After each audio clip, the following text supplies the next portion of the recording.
நியாயமான தொகுதி மறுசீரமைப்பு கூட்டம் நடந்துகிட்டு இருக்கு.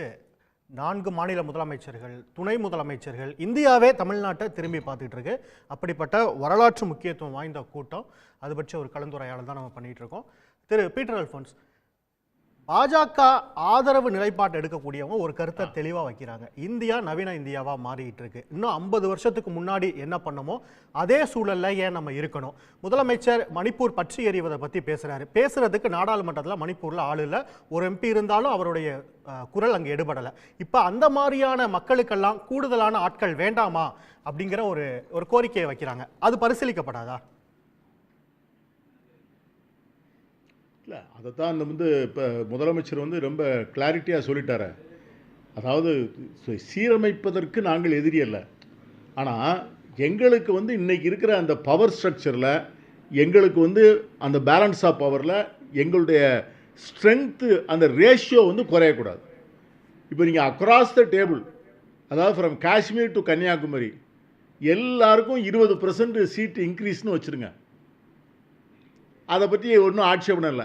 ஏன்னா நமக்குள்ள இந்த 7.3 அப்படியே மெயின்டைன் பண்ணிக்கிட்டே இருப்போம். ஆனால் நீங்கள் என்ன பண்ண போகிறீங்கன்னா, இடையில மக்கள் தொகை கணக்கெடுப்பு இப்போ 10 லட்சம் மக்களுக்கு ஒரு எம்பிங்கிறது தான் கடைசியாக பண்ணது. அந்த 10 லட்சம் மக்களுக்கு ஒன்றுங்கிற திரும்ப அந்த அடிப்படையில் நீங்கள் இப்போ நடக்க போகிற சென்சஸை வச்சு பண்ணீங்கன்னு சொன்னால் நமக்கு உத்தரப்பிரதேசத்துக்கு நம்மளை மாதிரி 3 மடங்கு சீட்டு வந்துடும். நம்முடைய இருக்கிற சீட்டு நமக்கு குறைஞ்சிரும். அதை போன்ற ஒரு நேரத்தில் நம்முடைய ரெப்ரசன்டேட்டிவ் அந்த ஸ்ட்ரென்த்து பார்லமெண்ட்டில் குறைஞ்சிடும். அதுதான் நமக்கு ஏற்படக்கூடிய மிகப்பெரிய ஆபத்து. நான் என்ன சொல்கிறேன், மக்கள் பிரதிநிதித்துவத்தை எப்படி அதிகப்படுத்துங்கிறதுக்கு நிறையா வழிகளை பற்றி யோசிக்கலாம். இப்போ ஒன்றிய அரசு இவ்வளோ அதிகாரங்கள் இருக்க வேண்டிய அவசியமே இல்லை. பாராளுமன்றத்தை நீங்கள் இன்றைக்கி பார்த்தீங்கன்னா, அமெரிக்காவில் ட்ரம்ப் என்ன பண்ணியிருக்காருன்னா, ஸ்கூல் எஜுகேஷனை கம்ப்ளீட்டாக டிபார்ட்மெண்ட்டே க்ளோஸ் பண்ணிட்டார். டிபார்ட்மெண்ட்டே க்ளோஸ் பண்ணிவிட்டு அந்த டிபார்ட்மெண்ட் அப்படியே மாநிலங்கள்கிட்ட கொடுத்துட்டாரு. எஜுகேஷனை மாநிலங்கள் பாருங்கன்ட்டார். இப்போ நம்ம பார்த்தீங்கன்னா அதை போல் ஒரு முடிவை இந்திய அரசு எடுத்துன்னு வச்சுக்கோங்க. பல டிபார்ட்மெண்ட்டுக்கு அங்கே வேலையே இல்லை. மருத்துவம் நம்மளும் வச்சுருக்கிறோம், அவங்களும் வச்சுருக்கிறாங்க. கல்வி நம்மளும் ஒரு டிபார்ட்மெண்ட் வச்சுருக்கோம், அவங்களும் வச்சுருக்காங்க. இதெல்லாம் மாநிலங்களே பார்க்கலாம். அப்போ பாராளுமன்றத்தில் எண்ணிக்கை அதிகம் இருக்க வேண்டிய அவசியம் இல்லை. சட்டமன்றத்தில் எம்எல்ஏக்களை கூட்டலாம். மக்கள் பிரதிநிதிகள் அதிகமாக வேண்டும் என்று சொன்னால் சட்டமன்றத்தில் எண்ணிக்கையை கூட்டினா மக்களுக்கு இன்னும் அதிகமான மக்கள் பிரதிநிதிகள் கிடைப்பார்கள். ஆனால் பாராளுமன்றத்தில் நீங்கள் மக்கள் தொகை அடிப்படையில் நீங்கள் கூட்டுறீங்கன்னு சொன்னீங்கன்னா, தென் மாநிலங்கள் மக்கள் தொகை குறைந்து கொண்டே வருகின்ற போது நம்ம ஃபேமிலி பிளானிங்கை பின்பற்றுறதுனால தான் முதலமைச்சர் சொல்கிறார், நாங்கள்லாம் நல்ல செயல்பட்டதற்காக ஒரு திட்டத்தை சிறப்பாக நிறைவேற்றியதற்காக எங்களை தண்டிக்கிறீங்களா நீங்கள்? அப்போது நம்முடைய contribution to the national economy குறையவே இல்லை. இப்போ தமிழ்நாடோ, கேரளாவோ, கர்நாடகாவோ, இங்கே இருக்கிற ஆந்திராவோ, தெலுங்கானாவோ நாம் ஒவ்வொரு ஆண்டும் மிக அதிகமாக நம்முடைய கான்ட்ரிபியூஷன், நம்முடைய பங்களிப்பு கூடிக்கொண்டே போகிறது. பொருளாதார ரீதியாக, ஜனத்தொகை ரீதியாகத்தான் நாம் குறைந்திருக்கிறோமே ஒழிய ஒன்றிய அரசுக்கு கொடுக்குற நிதி ஆதாரங்களை இந்த ஜனத்தொகையால் நிறைந்த மாநிலங்கள் கொடுக்கல. மாறாக ஜனத்தொகையை ஒழுங்காக கட்டுப்படுத்திய மாநிலங்கள் தான் கொடுக்குறோம். இதற்காக வேண்டி நீ எங்களுடைய செல்வாக்கை எங்களுடைய ப்ரெசன்ஸை பார்லமெண்ட்டில் நீங்கள் குறைச்சிங்கன்னு சொன்னால் நாங்கள் வெறுமனே உங்களுக்கு வரி கட்டுற மாநிலங்களாக மாறிடும். Will have to be there only to pay tax. அந்த உத்தரப்பிரதேசம், பீகார், அந்த மாநிலங்கள், ராஜஸ்தான், மத்திய பிரதேசம், இதை போன்ற நாடாளுமன்ற உறுப்பினர்கள் இருக்கக்கூடியவங்க நீங்களே திட்டம் போட்டுக்கிடுவீங்க, நீங்களே ஓட்டு போட்டுக்கிடுவீங்க, நீங்களே அலோகேட் பண்ணிக்கிடுவீங்க. எங்களுடைய குரல் அங்கே ஒலிக்காது. எங்கள் குரல் ஈனக்குரலாக மாறிவிடும். ஆகவே தான் முதலமைச்சர் காலத்தால் மிகுந்த சமயோசிதத்தோடு திட்டமிடுதலோடு இதை ஒரு பெரிய அறைகூவல் கொடுத்திருக்கிறார். இது இன்றைக்கி அகில இந்திய அளவில் மக்களையும் பொதுமக்களையும் இதை போன்ற டீலிமிட்டேஷனால் பாதிக்கப்படக்கூடிய மாநிலங்களில் இருக்கக்கூடிய அபாயத்தை எல்லோருக்கும் வெளிச்சத்து கொண்டாந்துருக்கிறது. ஆகவே நம்ம சீட்டை கூட்ட வேண்டாம்னு சொல்லலை, கூட்டுகின்ற போது எங்கள் பிரதிநிதித்துவம் குறையக்கூடாதுன்னு சொல்கிறோம். இல்லை அங்கதான் ஒரு சந்தேகம் இருக்கு, அதுக்கு ஒரு விளக்கமும் வேணும். நம்ம தமிழ்நாட்டில் அனைத்து கட்சிகளையும் முதலமைச்சர் கூட்டுறாரு. இப்போ அரசாங்கத்தின் கூட்டமாக அது நடந்துகிட்டு இருக்கு, தமிழ்நாட்டில் கட்சிகளுடைய கூட்டமாக நடந்தது. அப்போ ஒரு 30 வருஷத்துக்கு நம்ம ஃப்ரீஸ் பண்ணணும் அப்படின்னு ஃப்ரீசரில் வைக்கணும்னு சொல்லி நம்ம கேட்குறோம், அதை வலியுறுத்துறோம். மறுபுறம் ஃபேர் டீலிமிட்டேஷன் அப்படின்ற ஒரு விஷயத்தையும் முன்வைக்கிறோம். ஃபேர் டீலிமிட்டேஷன்னா ஏன் 30 வருஷத்துக்கு ஃப்ரீஸ் பண்ணணும் அப்படிங்கிற அந்த கோரிக்கையை ஏன் முதல்ல முன்னெடுக்கணும்?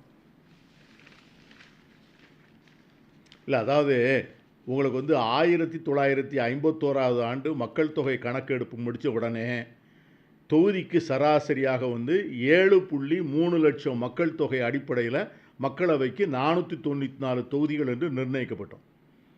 1961 அடுத்த வருஷம் சராசரியாக 8.4 லட்சம் மக்கள் தொகைக்கு ஒரு எம்பி அப்படின்னு சொல்லி 522 தொகுதிகள் என நிர்ணயித்தோம். 1971 ஆண்டு மக்கள் தொகை கணக்கெடுப்புக்கு பிறகு தொகுதிக்கு சராசரியாக 10.1 லட்சம் மக்கள் தொகை என்கிற அடிப்படையில் 543 தொகுதிகள்னு நிர்ணயித்திருக்கிறோம். இதுதான் கடைசி. இதற்கு பிறகு என்ன ஆச்சுன்னு கேட்டிங்கன்னா, இதுவரைக்கும் வந்து மக்கள் தொகை வந்து ஓரளவுக்கு வந்து எல்லா மாநிலங்களையும் ஒரே மாதிரி தான் இருந்தது. ஆனால் மக்கள் தொகையை வந்து கட்டுப்படுத்த வேண்டும் என்கிற பெருமுயற்சி எடுக்கப்பட்ட காலம் இந்த காலத்தில். நாம் இருவர் நமக்கு இருவர், நாம் இருவர் நமக்கேன் ஒருவர், இந்த மாதிரிலாம் வந்து பல திட்டங்களை போட்டதுனால ஜனத்தொகை வந்து தென் மாநிலங்கள் இதை திட்டத்தை சிறப்பாக நிறைவேற்றினால நிறையா குறைஞ்சி போச்சு. இந்த அபாயத்தை உணர்ந்த உடனே தான் அன்னை இந்திரா காந்தி அவர்களிடம் வந்து தென் மாநிலங்களை சார்ந்த முதலமைச்சர்கள் தலைவர்கள், இன்னைக்கு நம்முடைய முதலமைச்சர் சொல்லுகிற மாதிரி சொன்ன உடனே அந்த அன்னை இந்திரா காந்தி அவர்கள் அதில் உள்ள நியாயத்தை புரிந்து கொண்டு அதை 25 ஆண்டுகள் வந்து நம்ம இதே ஜனத்தொகை அடிப்படையில் வைத்துக்கொள்ளலாம், தென் மாநிலங்களுடைய பிரதிநிதித்துவம் பாராட்டணும், அதற்குள்ளே வந்து மக்கள் தொகையை வந்து அந்த வட மாநிலங்கள் குறைத்து விடும், அது ஒரு ஈக்குவலைஸ் ஆகிடும் அப்படிங்கிற நம்பிக்கையில் தான் அந்த 25 ஆண்டுகள் வந்து அதை ஃப்ரீஸ் பண்ணோம். அதற்கு பிறகும் அந்த வட மாநிலங்கள் வந்து ஜனத்தொகையை கட்டுப்படுத்தலை. எகைன் இதே ப்ராப்ளம் வந்ததுனால தான் அடல் பிகாரி வாஜ்பாய் காலத்தில் எல்லாரும் மீண்டும் பிரதமர் சொன்னபோது அடல் பிகாரி வாஜ்பாய் அவர்கள் இந்த நியாயத்தை உணர்ந்து கொண்டு மீண்டும் வந்து தென் மாநிலங்கள் வந்து மக்கள் தொகையை கட்டுப்படுத்தி வச்சுக்கிட்டாங்க. ஆனால் வட மாநிலங்கள் இன்னும் ஸ்டெபிலைஸ் ஆகலை. ஏன்னா அங்கே வந்து மக்கள் தொகை கல்வி இல்லை, பேக்வேர்ட்னஸ் நிறையா இருக்குது, மக்களுக்கு வந்து புரிதல் இல்லை, அதனால் ஜனத்தொகையை கட்டுப்படுத்த முடியல. ஆகவே இன்னொரு 25 ஆண்டுகள் ஃப்ரீஸ் பண்ணிடுவோம்னு சொல்லித்தான் இப்போ 2025 வரைக்கும் ஃப்ரீஸ் பண்ணியிருக்காங்க. இன்றைக்கும் அவர்கள் அப்படித்தான் இருக்கிறாங்க. இன்றைக்கும் வந்து இன்னைக்கு நம்முடைய யோகி ஆதித்யநாத் என்ன சொல்கிறாரு, 65 கோடி மக்கள் வந்து முழுக்குக்கு வந்தாங்கன்னு சொல்கிறாரே ஒழிய அந்த நாட்டில் வந்து விஞ்ஞானபூர்வமாக அந்த மாநிலத்தை நிர்வாகம் பண்ணுறதுக்கு அவங்க யாருமே தயாராக இல்லை. அதை போன்ற நேரத்தில் வந்து நாம் வந்து பல்வேறு முயற்சிகள், கல்வி, சுகாதாரம், அடிப்படை கட்டுமானம், சாலைகள் போன்ற பல முயற்சிகள் எடுத்து இந்த தமிழ்நாட்டினுடைய உற்பத்தி பெருக்கத்தை மட்டும் நாம் கூட்டியதோடு மட்டுமல்லாமல் தொகுதி மறுவரை செய்யப்பட்டால் சொந்த நாட்டிலேயே அரசியல் அதிகாரம் இழந்த மக்களாக மாறுவோன்னு தலைவர்கள் ஒரு பெரிய அச்சத்தை முன்வைக்கிறாங்க. அது தொடர்பாக தான் திரு மதுர் சத்யா, இவ்வளவு ஒரு பெரிய அச்சம், சொந்த நாட்டிலே எங்களுக்கு அதிகாரமே இல்லாமல் போயிடும் அப்படின்னு 25க்குள்ளே இது முடியுது, ஃப்ரீஸ் பண்ணி வச்சது, மக்கள் தொகை கணக்கெடுப்பு அப்படிங்கிறத நடத்தணும், அதை பேஸ் பண்ணி தானே அவங்க வந்து தொகுதியை மறுவரை செய்ய முடியும். இந்த அச்சம்ங்கிறது தேவையா? கண்டிப்பாக தேவை. ஏன் அப்படின்னா நீங்கள் வந்து அந்த சட்டத்தில் என்ன சொல்லியிருக்கு அப்படின்னு பார்த்தீங்கன்னா, ஆஃப்டர் 2026 எடுக்க போகிற சென்சஸ்ன்னு சொல்லியிருக்கு. இவங்க ரொம்ப லாவகமாக என்ன பண்ணிட்டாங்கன்னா 2021 எடுக்க வேண்டிய சென்சஸை தள்ளி கொண்டு போய் 2026, 27 எடுத்துகிட்டு அதை ஒரு காரணமாக காட்டுறாங்க. ஆக்சுவலி நீங்கள் முன்னாடி கேட்டபோது கேட்டிருந்தீங்களா ஏன் 30 வருஷம் ஃப்ரீஸ் அப்படின்னு கேட்டிருந்தீங்க. அது 30 வருஷம் அப்படிங்கிறத விட இன்றிலிருந்து 3 சென்சஸ் அப்படின்றது தான் கணக்கு. அப்போ நீங்கள் வந்து 3 சென்சஸ் எடுத்திருக்கீங்களா, கடைசி அந்த 2002க்கு அப்புறம் 3 சென்சஸ் எடுத்திருக்கீங்கன்னா எடுக்கல, 2 சென்சஸ் தான் எடுத்திருக்கீங்க. அது இவங்க முன்கூட்டியே தீர்மானிச்சது, எதேர்ச்சியாக தள்ளி போனதில்லை அப்படிங்கிறதுக்கு என்ன உங்களுக்கு சாட்சி அப்படின்னா, 2020 மார்ச்சுக்கு அப்புறம் தான் உங்களுக்கு வந்து கொரோனா வருது. 2021 தான் 2வது வேவ் வந்ததுக்கப்புறம் தான் கொரோனாவோட முழு வீரியம் உங்களுக்கு தெரியுது. ஆனாலும் 2020 மார்ச்லேயே ராஜ்யசபாவில் நீங்கள் வந்து புது பாராளுமன்றத்தில் 888 சீட் இருக்கும் நீங்கள் சொல்லிடுறீங்க. அப்போ கொரோனாங்கிறது வந்து உங்களுக்கு வந்து காக்கா உட்காந்து பழம் விழுந்த கதையாக உங்களுக்கு வசதியாக கொரோனா அமைஞ்சு போச்சு. அது மட்டும் இல்லாமல் நீங்கள் என்ன பண்ணியிருக்கீங்க அப்படின்னா, இதற்காகவே நீங்கள் தள்ளி வச்சது மட்டும் இல்லாமல் இதற்கான பின்வேலைகள் எல்லாத்தையுமே நீங்கள் பார்த்துருக்கீங்க அப்படின்றத நம்ம பார்க்குறோம். ஏன்னா எல்லா நாடுகளும், அது போர் சந்தித்த நாடுகளாகட்டும், இல்லை மிக மிக வறுமையில் இருக்கிற ஆப்பிரிக்க நாடுகளாகட்டும், அவங்க மக்கள் தொகையை கணக்கெடுக்கிறதோ இல்லை சர்வேக்கள் எடுக்கிறதோ அது செஞ்சுக்கிட்டு தான் இருக்காங்க. இவ்வளவு பெரிய 140 கோடி மக்கள் இருக்கிற ஒரு தேசம் கணக்கெடுப்பு அப்படிங்கிறது எத்தனை பிரஜைகள் இருப்பீங்கன்றது வந்து அரசோட முதன்மை கடமை. அதையே தள்ளி வச்சிருக்காங்கன்னு பார்க்குறோம். அதே போல் இந்த டீலிமிட்டேஷனுக்கான இந்த விவாதம், இந்த கூட்டம், இந்த ஒருங்கிணைப்பு அப்படிங்கிறது நம்ம நண்பர் சூர்யா கிருஷ்ணமூர்த்தி சொன்ன மாதிரி இது ஒரு ஹிஸ்டாரிக் ஈவெண்ட். ஏன் அப்படின்னா இப்போ நீங்கள் வந்து ஜல்லிக்கட்டு போராட்டம் அப்படிங்கிறது எல்லாரும் அங்கே வந்து கூட்டினவங்க எல்லாருமே மாட்டை போய் அடக்க போகிறாங்கன்றது கிடையாது. அது டெல்லியிலேருந்து எங்களுக்கு வந்து நீங்கள் ஆர்டர் போட்டே இருக்காதீங்க, எங்களுக்கு ஆதிக்கம் செலுத்தாதீங்க, நீங்கள் யாரா எங்கள் கலாச்சாரத்தில் தலையிடுறது அப்படிங்கிறதுக்கான ஒரு வெளிப்பாடு. அது எல்லாருமே ஜல்லிக்கட்டை ஆதரிச்சாங்கிறது இல்லை, அது ஒட்டுமொத்தக்கும் சேர்ந்தது மாதிரி தான். அதே போல் தான் இந்த டீலிமிட்டேஷன் அப்படிங்கிறது நீங்கள் சொல்கிறீங்க இல்லையா, சொந்த நாட்டிலேயே அதிகாரம் மட்டும் நம்ம கடக்கிறோம் அப்படின்றதுக்கு இது பல முறை வந்து முதல்வர் ஸ்டாலின் ஆட்சி பொறுப்பேற்றதுக்கப்புறம் முயற்சி செஞ்சது பார்த்திங்கன்னா ஜிஎஸ்டி முயற்சி செஞ்சுருக்காங்க. நீட் விஷயத்தில் எல்லாத்தையும் ஒன்றிணைக்க முயற்சி செஞ்சாங்க. கவர்னர் விஷயத்தில் ஒன்றிணைக்க முயற்சி செஞ்சாங்க. இது மாதிரி டிசாஸ்டர் மேனேஜ்மெண்ட் நீங்கள் வந்து குஜராத்துக்கு தரீங்க, ஆனால் நீங்கள் வந்து ஒடிசாக்கோ தமிழ்நாட்டுக்கோ ஒழுங்காக தர மாட்டீங்க, வெஸ்ட் பெங்காலுக்கு ஒழுங்காக தர மாட்டீங்க, கேரளாவில் வந்து அவ்வளோ பெரிய பாதிப்படைஞ்சாலும் நிதி தர மாட்டீங்க. இதில் ஒருங்கிணைக்க பார்த்தாங்க. எல்லா இடத்துலையுமே வந்து சின்ன சர்க்கிள் இருந்தது. ஆனாலும் அந்த முயற்சிகள் வந்து அபாரமான முயற்சிகளாக இருந்தது. நீட்டெல்லாம் பார்த்தீங்கன்னா அந்த ஏகே ராஜன் கமிட்டி மாதிரி வேறு எந்த மாநிலமும் அந்த மாதிரியான ஒரு தேர்வுக்கு ஒரு கமிட்டியை போட்டு அவ்வளோ ஆராய்ச்சி செஞ்சு அதுக்கப்புறம் அது ஒரு 8 மொழி 10 மொழின்னு மொழிபெயர்த்து எல்லாத்தையும் போய் பிரச்சாரம் பண்ணது அப்படிங்கிறது எந்த மாநிலமும் பண்ணது கிடையாது. இந்த வரலாற்று இந்த நீங்கள் வந்து உழைப்போடு தான் நீங்கள் இதை சேர்த்து பார்க்க முடியும். ஏதோ டீலிமிட்டேஷனுக்கு இவங்க எல்லாத்தையும் ஒன்று கூட்டிட்டது அப்படிங்கிறது வந்து ஓவர் நைட்டில் நடந்தது கிடையாது. தொடர்ந்து 4 வருஷமாக இதற்கான ஒரு உழைப்பை செலுத்திக்கிட்டே இருக்கிறாரு. இதுக்கு நம்மளுக்கு லெகசியும் இருக்குது. சூர்யா கிருஷ்ணமூர்த்தி அவர்கள் சொன்னது போல் எப்படி வந்து ராஜமன்னார் கமிட்டி எப்போ ஒரு குரல் எழுந்ததோ அதை விட முக்கியமாக நான் பார்ப்பது வந்து மண்டல் கமிஷன் அமல்படுத்துவதற்கு முன்னாடி விபி சிங், தேவேகவுடா, கலைஞர் எல்லாரும் சேர்ந்து ஒரு தேசிய அளவில் இந்த மாதிரி ஓபிசிக்கு ரிசர்வேஷனுக்காகவும் மாநில உரிமைகளுக்காகவும் ஒரு மீட்டிங்லாம் போட்டிருக்காங்க. அதோட ஒரு தொடர்ச்சியாக தான் தமிழ்நாடு அதோட லெகசியை தொடருது. அதே போல் இந்த ஆட்சி இந்த 2021க்கு அப்புறம் இந்த மதசார்பற்ற கூட்டணியின் இந்த உழைப்பும் இது சேர்ந்து நடக்குதுன்னு பார்க்குறோம். அதனால தான் கூட்டணி கட்சிகளுமே வந்து உங்களுக்கு உடன் நிற்கிறாங்க. எல்லா கூட்டணி கட்சிகளும் நீங்கள் வந்து இன்றைக்கி ஒப்பீட்டு அளவில் பார்த்தீங்கன்னா இபிஎஸ் அவர்கள் அவர் கட்சிக்குள்ளேயே ஆட்களை சேர்த்த முடியாமல் இருக்கிறாரு அப்படின்னும் போது ஆளும் கட்சியாக இருக்கிறவங்க, ஆளும் கூட்டணியில் இருக்கிறவங்க இப்போ வந்து இந்தி திணிப்புக்கும் நிதி ஒதுக்கீடு செய்யாமல் முடக்கி வைத்திருப்பதற்கும் முதல்வர் பேசுகிறார் அப்படின்னா எஸ்எஃப்ஐ சிபிஎம்மோட எஸ்எஃப்ஐ வந்து அன்பில் மகேஷ் அவர்களையும் கோவி செலின் அவர்களையும் கூட்டு ஒரு கூட்டம் நடத்துகிறாங்க. சிபிஐ ஒரு கையெழுத்து இயக்கம் நடத்துகிறாங்க. விசிகா ஒரு கூட்டம் அங்கே டெல்லியிலே போய் நடத்துகிறாங்க. அப்போ இந்த ஒரு ஒற்றுமை, அதாவது மாநிலத்துக்குள்ளேயும் சரி தேச அளவிலும் சரி, இந்த ஒரு ஒற்றுமைன்றது வந்து ஒரு ஹிஸ்டாரிக்கான ஈவெண்ட். இது ஏன் வந்து இன்னும் ரொம்ப முக்கியம் அப்படின்னு சொல்கிறோம் அப்படின்னா இது வந்து பினராயி விஜயன் பேசும்போது ஒரு முக்கியமான பாயிண்ட்டை சொன்னார். இங்கே வந்து diversity is not just a demographic statistics, it is a bedrock of democracy அப்படின்னு சொன்னார். அதில் தான் நீங்கள் கேட்ட மணிப்பூர் இஷ்யூ பார்த்தீங்க அப்படின்னா மணிப்பூர்லேருந்து ஒரே ஒரு எம்பி தான் இருக்கிறாரு அப்படின்னு சொன்னாங்க. அந்த எம்பி இருந்து பேசும்போதும் அது செல்லுபடி ஆகலை அப்படின்னு சொல்கிறாங்க. அதுலேயும் இன்னும் நம்ம முற்று நோக்க வேண்டியது என்னென்னா அந்த ஒரு எம்பியும் மெய்த்தி இனத்தை சேர்ந்தவர். இன்றைக்கி அங்கே வந்து உங்களுக்கு பாதிக்கப்பட்டவங்க அப்படின்னு பார்த்தீங்கன்னா பெருவாரியாக குக்கி இனத்தை சேர்ந்தவங்க, அவங்களுக்காக பேசுறது கூட அங்கே ஆள் இல்லை அப்படிங்கிறத நம்ம பார்க்குறோம். அப்போ இது வந்து ஒரு எண்ணிக்கை மட்டும் இல்லாமல் ஒவ்வொரு தேசிய இனத்துக்காகவும் ஒவ்வொரு ஒடுக்கப்பட்ட இனத்துக்காகவும் பிரதிநிதித்துவத்துக்கு தான் நம்ம பேசுகிறோம் அப்படிங்கிறத நம்ம பார்க்குற முடியாது. இது வெறும் கூட்டல் கழித்தல் இல்லை வந்து ஜனத்தொகை அடிப்படையில், இந்த ஜனத்தொகை அடிப்படை அப்படிங்கிறதும் கூட வெறும் குடும்ப கட்டுப்பாடு, எல்லாரும் மருத்துவத்துக்கு கூட்டு போய் வந்து ஒரு அறுவை சிகிச்சை பண்ணிட்டாங்க அப்படிங்கிறது கிடையாது. அதற்கான கல்வி மேம்பட்டுருக்கு, மருத்துவம் மேம்பட்டுருக்கு. இதன் பிரதிபலிப்பு தான் இன்னைக்கு இந்த கூட்டம். பெண்கள் வேலைக்கு போகிறாங்க தமிழ்நாட்டில், எல்லாமே அதான் பெண்கள் உரிமைங்கிறது ரொம்ப முக்கியம்.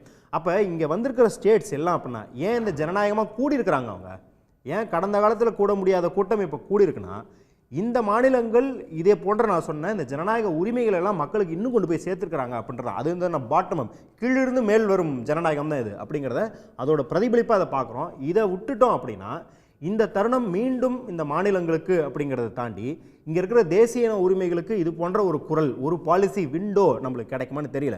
ஏன்னா பாராளுமன்றத்தில் பாஜக தொடர்ந்து என்ன பண்ணிக்கிட்டு வருதுன்னா முதல்ல வந்து அவங்களுக்கு மக்களவையில் தான் மெஜாரிட்டி இருந்துச்சு, மாநிலங்களவையில் இல்லை அப்படின்னா அவங்க என்ன பண்ணாங்க, அவங்க எல்லா பில்லையும் மணி பில்லாக கொண்டு வர ஆரம்பித்தாங்க. உங்களுக்கு தெரியும், ஆதார் பில்லாகட்டும் எந்த பில்லாகட்டும் சட்டத்துக்கு புறம்பாக மணி பில்லாக லோக்சபாலே கொண்டு வர ஆரம்பித்தாங்க. அதுக்கப்புறம் வந்து நீங்கள் வந்து இடி சிபிஐலாம் வச்சு மாநிலங்களில் ஜெயிச்சோன்னே பாராளுமன்றத்தில் மெஜாரிட்டி இருக்குது அப்படின்றதுனால 20 நிமிஷத்தில் 14 பில் பாஸ் பண்ணுறது, 1 மணி நேரத்தில் வந்து 20 பில் பாஸ் பண்ணுறது, இந்த மாதிரி ஜனநாயகத்துக்கு எதிராக பாராளுமன்ற விழுமியங்கள் எல்லாத்தையும் சிதைக்கிற வேலையை பார்த்தாங்க. இப்போ என்ன பண்ணிட்டாங்க, 240 சீட்டு தான் வருது. அவங்களுக்கு முன்னாடியே தெரியும் இந்த எலெக்ஷன்ல அவங்க பின்னடைவு அதாவது இந்த ஏற்பட. விவாதத்தை நீங்க பாராளுமன்றத்துல முன்னெடுத்தா கூட அதனால பெரிய பலன் இல்ல. ஆமா. அதுக்கு அந்த வரலாறு தான் இல்லை, இப்போ நீங்கள் வந்து சிஏ எடுத்துக்கோங்க. நான் இப்போ வந்து என்ன சொல்கிறாங்கன்னா, அதற்கான ஆதாரம் எங்கே, டீலிமிட்டேஷன் வந்தால் உங்களுக்கான குரல் போயிருங்கிற ஆதாரம் எங்கன்னு கேட்குறாங்க இல்லையா. இதை தேசிய முரண் பிரச்சனையாக நீங்கள் பார்க்கும்போது சிஏஏ என்ஆர்சி இந்த சட்டத்தை அவர்கள் கொண்டு வரும்போது பார்டரிங் ஸ்டேட்ஸான பஞ்சாப், ராஜஸ்தான், வெஸ்ட் பெங்கால், கேரளா, தமிழ்நாடு, அதாவது வெளியே இருந்து இமிகிரண்ட்ஸ் வரக்கூடிய ஸ்டேட்ஸ் எல்லாமே ஸ்டேட் அசம்பிளியில் அதற்கு எதிராக ரெசல்யூஷன் பாஸ் பண்ணுறாங்க. நீங்கள் எப்படி பார்டரிங் ஸ்டேட்டாக இல்லாத உத்தரப்பிரதேசம், மத்திய பிரதேசம் பார்டரிங் ஸ்டேட்ஸில் இமிகிரண்ட்ஸ் எப்படி வருவாங்கன்னு தீர்மானிக்குது. அப்போ உங்களுக்கு சம்மந்தமே இல்லாத பிரச்சனையில் நீங்கள் இன்ன வரைக்கும் எங்கள் தலையிலத்தை நீங்கள் தீர்மானிச்சுட்டு இருக்கிறீங்க அப்படிங்கிறத நம்ம பார்க்குறோம். இங்கே இலங்கையிலேருந்து வந்த மக்களுக்கு என்ன உரிமைங்கிறது சிஏஏல கிடையாது. அப்போ தமிழ்நாட்டோட குரல் கேட்கவே படலைன்னு ஏற்கனவே அந்த நிலைமை இருக்கும்போது இன்னும் எங்கள் சீட்டு குறைஞ்சா அதை விட மோசமாக நீங்கள் நடத்துவீங்க அப்படிங்கிறது எங்களுக்கு ஏற்கனவே எவிடன்ஸ் இருக்குன்னு தான் நம்ம சொல்கிறோம். நம்ம ஒன்று கனவு உலகத்துலேருந்து நம்ம பேசலை அப்படின்றத சொல்கிறோம். தொடர்ந்து வர்றேன். திரு சூர்யா, உங்ககிட்ட வர்றதுக்கு முன்னே திரு ஐயநாதன் நினைஞ்சிருக்காரு. அவர்கிட்ட சில விஷயங்கள் கேட்க வேண்டியது இருக்கு. ஸ்டாலினின் குரல் இன்னைக்கு தென்னகத்தின் குரலாக மாறி டெல்லிக்கு கேட்க தொடங்கியிருக்கு. அதை டெல்லி கேட்குமா ஐயநாதன்? நிச்சயமாக கேட்டு ஆகணும். கேட்க வேண்டிய ஒரு கட்டாயத்துக்கு அவங்க தள்ளப்பட்டது தான். நேற்று அமித்ஷா நாடாளுமன்றத்தில் பேசும்பொழுது இதற்கு மேல் வரும் டிசம்பர் மாதத்தில் இருந்து எல்லா மாநில முதலமைச்சர்கள், நாடாளுமன்ற உறுப்பினர்கள், எல்லா குடிமக்களுக்கும் அந்தந்த மாநில மொழிகளிலேயே இந்திய ஒன்றிய அரசினுடைய கடிதங்கள், தொடர்புகள், அறிவிக்கைகள் எல்லாம் வரும் என்று சொல்லியிருக்கிறார். இதையே இன்னும் நம்ம பெருசாக பேசலான்னு தெரியல. இன்றைக்கி இந்தியன் எக்ஸ்பிரஸில் பார்த்தீங்கன்னா அதான் தலைப்புச் செய்தி. From December all ministry of home affairs மிஸ்யூஸ்னால் அறிக்கைகள் எல்லாமே communication in mother tongue of recipient என்று சொல்லி அது வந்திருக்கிறது. இதுதான் இன்றைக்கு கூட்டப்பட்ட இந்த மொழிவழி மாநிலங்களின் கூட்டாட்சி ஒற்றுமைக்கான இந்த கூட்டத்திற்கு கிடைத்துள்ள ஒரு வெற்றியாக நான் கருதுகிறேன். மிகப்பெரிய விடயம் இது. இந்த 77 ஆண்டுகளில் இப்படி ஒரு செய்தியை இந்த நாட்டினுடைய ஒன்றிய அரசின் அமைச்சர் எவரும் சொல்லவில்லை, நடைமுறைப்படுத்தவில்லை. இப்போ தான் அது நடந்திருக்கு. தமிழ்நாட்டுக்குன்னா தமிழில் தான் வரும் பதில், ஆந்திரா தெலுங்கானான்னா தெலுங்கில் தான் வரும். இப்படி சொல்லும் பொழுது அவர் சொல்லியிருக்கிறார் பாருங்க, அதையே நான் படிக்கிறேன்.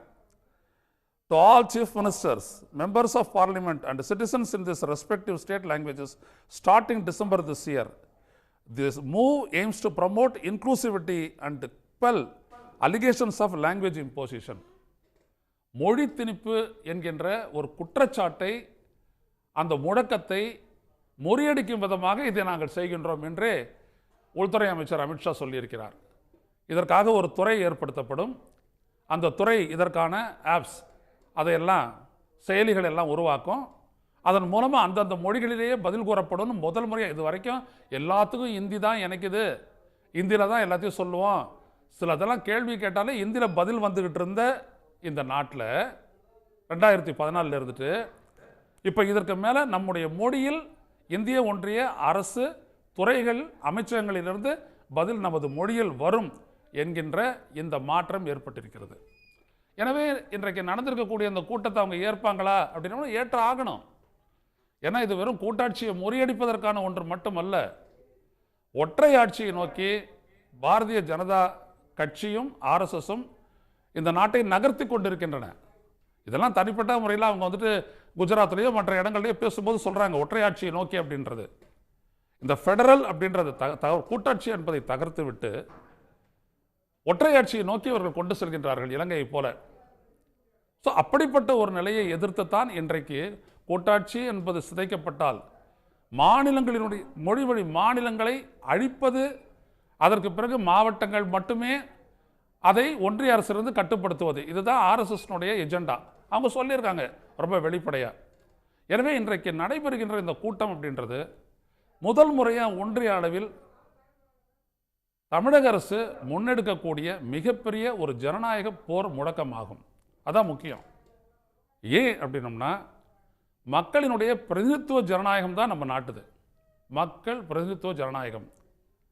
இந்த பிரதிநிதித்துவ ஜனநாயகம் எண்ணிக்கையை குறையும் பொழுது நம்முடைய உரிமையை பறிக்கும்.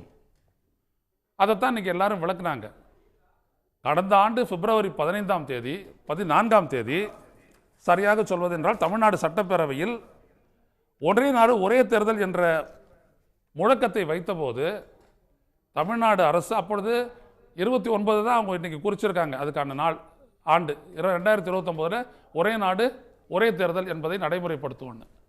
அதற்கு முன்னாடி இதை செய்யறதுக்கு தான் தொகுதி மறுவரையறை அப்படின்ற ஒன்றத்தை டீலிமிட்டேஷன் ஆஃப் கான்ஸ்டிடியூன்சிஸ் அப்படின்ற இடத்துக்கு அவங்க வர்றாங்க. அப்படி வரும்பொழுது 2 அடிப்படை தான். இப்போ இருக்கிற மக்களவை மக்கள் தொகையினுடைய எண்ணிக்கை, இன்னொன்று 26க்கு பிறகு எடுக்கக்கூடிய மக்கள் தொகையினுடைய எண்ணிக்கை. இப்படி பார்த்தோம் அப்படின்னோம்னா, ஒரு உதாரணத்துக்கு தென் மாநிலங்கள் மட்டும் சற்றப்ப 28 தொகுதி 26 தொகுதிகளை எடுத்தோம். வட மாநிலங்களுக்கு கிட்டத்தட்ட 29 தொகுதி அதிகரிக்கும். 55 தொகுதி வித்தியாசம் வந்துடுது பாருங்க. இப்போ இது எப்படி போவோம் அப்படின்னோம்னா, இன்னைக்கு எடுத்துக்கிட்டீங்க அப்படின்னோம்னா, சந்திரபாபு நாயுடு கட்சியினுடைய அந்த 18 எம்பிக்களினுடைய ஆதரவோடு மோடி அரசு நிற்கிறது. எனவே அந்த மாநிலத்துக்கு பார்த்தீங்கன்னா அதிகமான நிதி கிடைக்கின்றது. இதுதான் அந்த பார்ட்டிசிபேட்டிவ் டெமோக்ரஸியில் இருக்கக்கூடிய உரிமை. இதுவே இதை மாற்றி அமைச்சிட்டு தெலுங்கானா ஆந்திராவினுடைய மக்களவையினுடைய எண்ணிக்கை குறைஞ்சது அப்படின்னோம்னா, அதற்கு பதிலாக அங்கே கூடக்கூடிய வட மாநிலங்களினுடைய எண்ணிக்கை அதிகரிக்குமானால் இந்த கூட்டணிக்கான அவசியமே, இந்த ஆதரவுக்கான அவசியமே இல்லாத போயிடும். அப்போ என்ன ஆகுதுன்னு பாருங்க.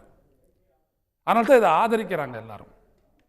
ஏன் மற்ற மாநிலங்கள் எல்லாம் இதை ஆதரிக்குது அப்படின்னோம்னா, பிஜேபி கூட்டணி கட்சிகள் உட்பட ஆதரிக்கிறாங்கன்னா, நிச்சயமாக அந்தந்த மாநிலங்களுடைய உரிமை இழப்பு அப்படின்னோம்னா, மொழி உரிமை, வேலைவாய்ப்பு உரிமை, வரி பகிர்வு உரிமை, பகிர்வு பங்கு, கல்வி, எல்லாவற்றிலும் நாம் இழக்க வேண்டியது இருக்கும். எனவே அதை உத்தேசித்து தான் பிப்ரவரி 14ஆம் தேதி தமிழ்நாடு அரசு தீர்மானம் போட்டு இதெல்லாம் மாற்றம் செய்யக்கூடாது. அப்படி இப்போ ஒரு எடுத்துக்காட்டை எடுத்துக்கிட்டிங்கன்னா, மக்கள் தொகை எண்ணிக்கையை நீங்கள் எடுத்துக்கிட்டிங்கன்னா 2001க்கும் 2011க்கும் இடையே உத்தரப்பிரதேச மாநிலத்தினுடைய மக்கள் தொகை எண்ணிக்கை மட்டும் பார்த்தீங்க அப்படின்னோம்னா அது 16% உயர்ந்திருக்குது. 16 இந்தியாவுடைய மக்கள் தொகையில் அதனுடைய எண்ணிக்கை 16.49%.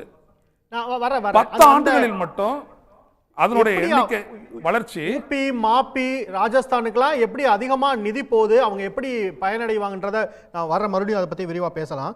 திரு சூர்யா கிட்ட கேட்க வேண்டியது, பிரதமர், உள்துறை அமைச்சர் இதை பற்றி பேசியிருக்காங்க. ஒரு வருஷத்துக்கு முன்னாடி பிரதமர் பேசிடுறாரு எலெக்ஷன் ரேலியில், உள்துறை அமைச்சரும் அதை பற்றி பேசிடுறாரு. ஆனால் அது தெளிவாக இல்லை அப்படிங்கிறத இன்னைக்கு மீட்டிங்கில் தலைவர்கள் பேசுகிறாங்க.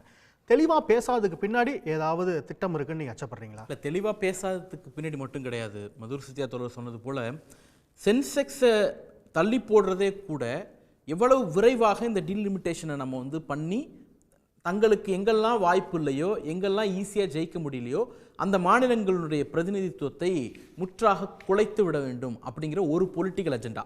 இன்னொன்று, இவங்க விரும்பக்கூடிய இந்த இந்து ராஷ்டிரா அப்படிங்கிற ஒரு பெரிய அஜெண்டா இருக்குல்ல, ஒரு நூற்றாண்டு கனவு, அதற்கு தடையாக இருக்கக்கூடிய இந்த மாநில உணர்வு, மாநில உரிமைகள், இந்த மாதிரி குரலை கம்ப்ளீட்டாக எராடிகேட் பண்ணிடணும் அப்படிங்கிறது 2வது ஒரு ஐடியாலஜிக்கல் அஜெண்டா. இது 2த்தையும் என்ஃபோர்ஸ் பண்ணுறதுக்காகத்தான் அவங்க இந்த டீலிமிட்டேஷன் நோக்கி வராங்க. டீலிமிட்டேஷன் சட்டபூர்வமாக 2026க்கு பிறகு எடுக்கக்கூடிய முதல் சென்செக்ஸ் அடிப்படையில் நடத்தணும்.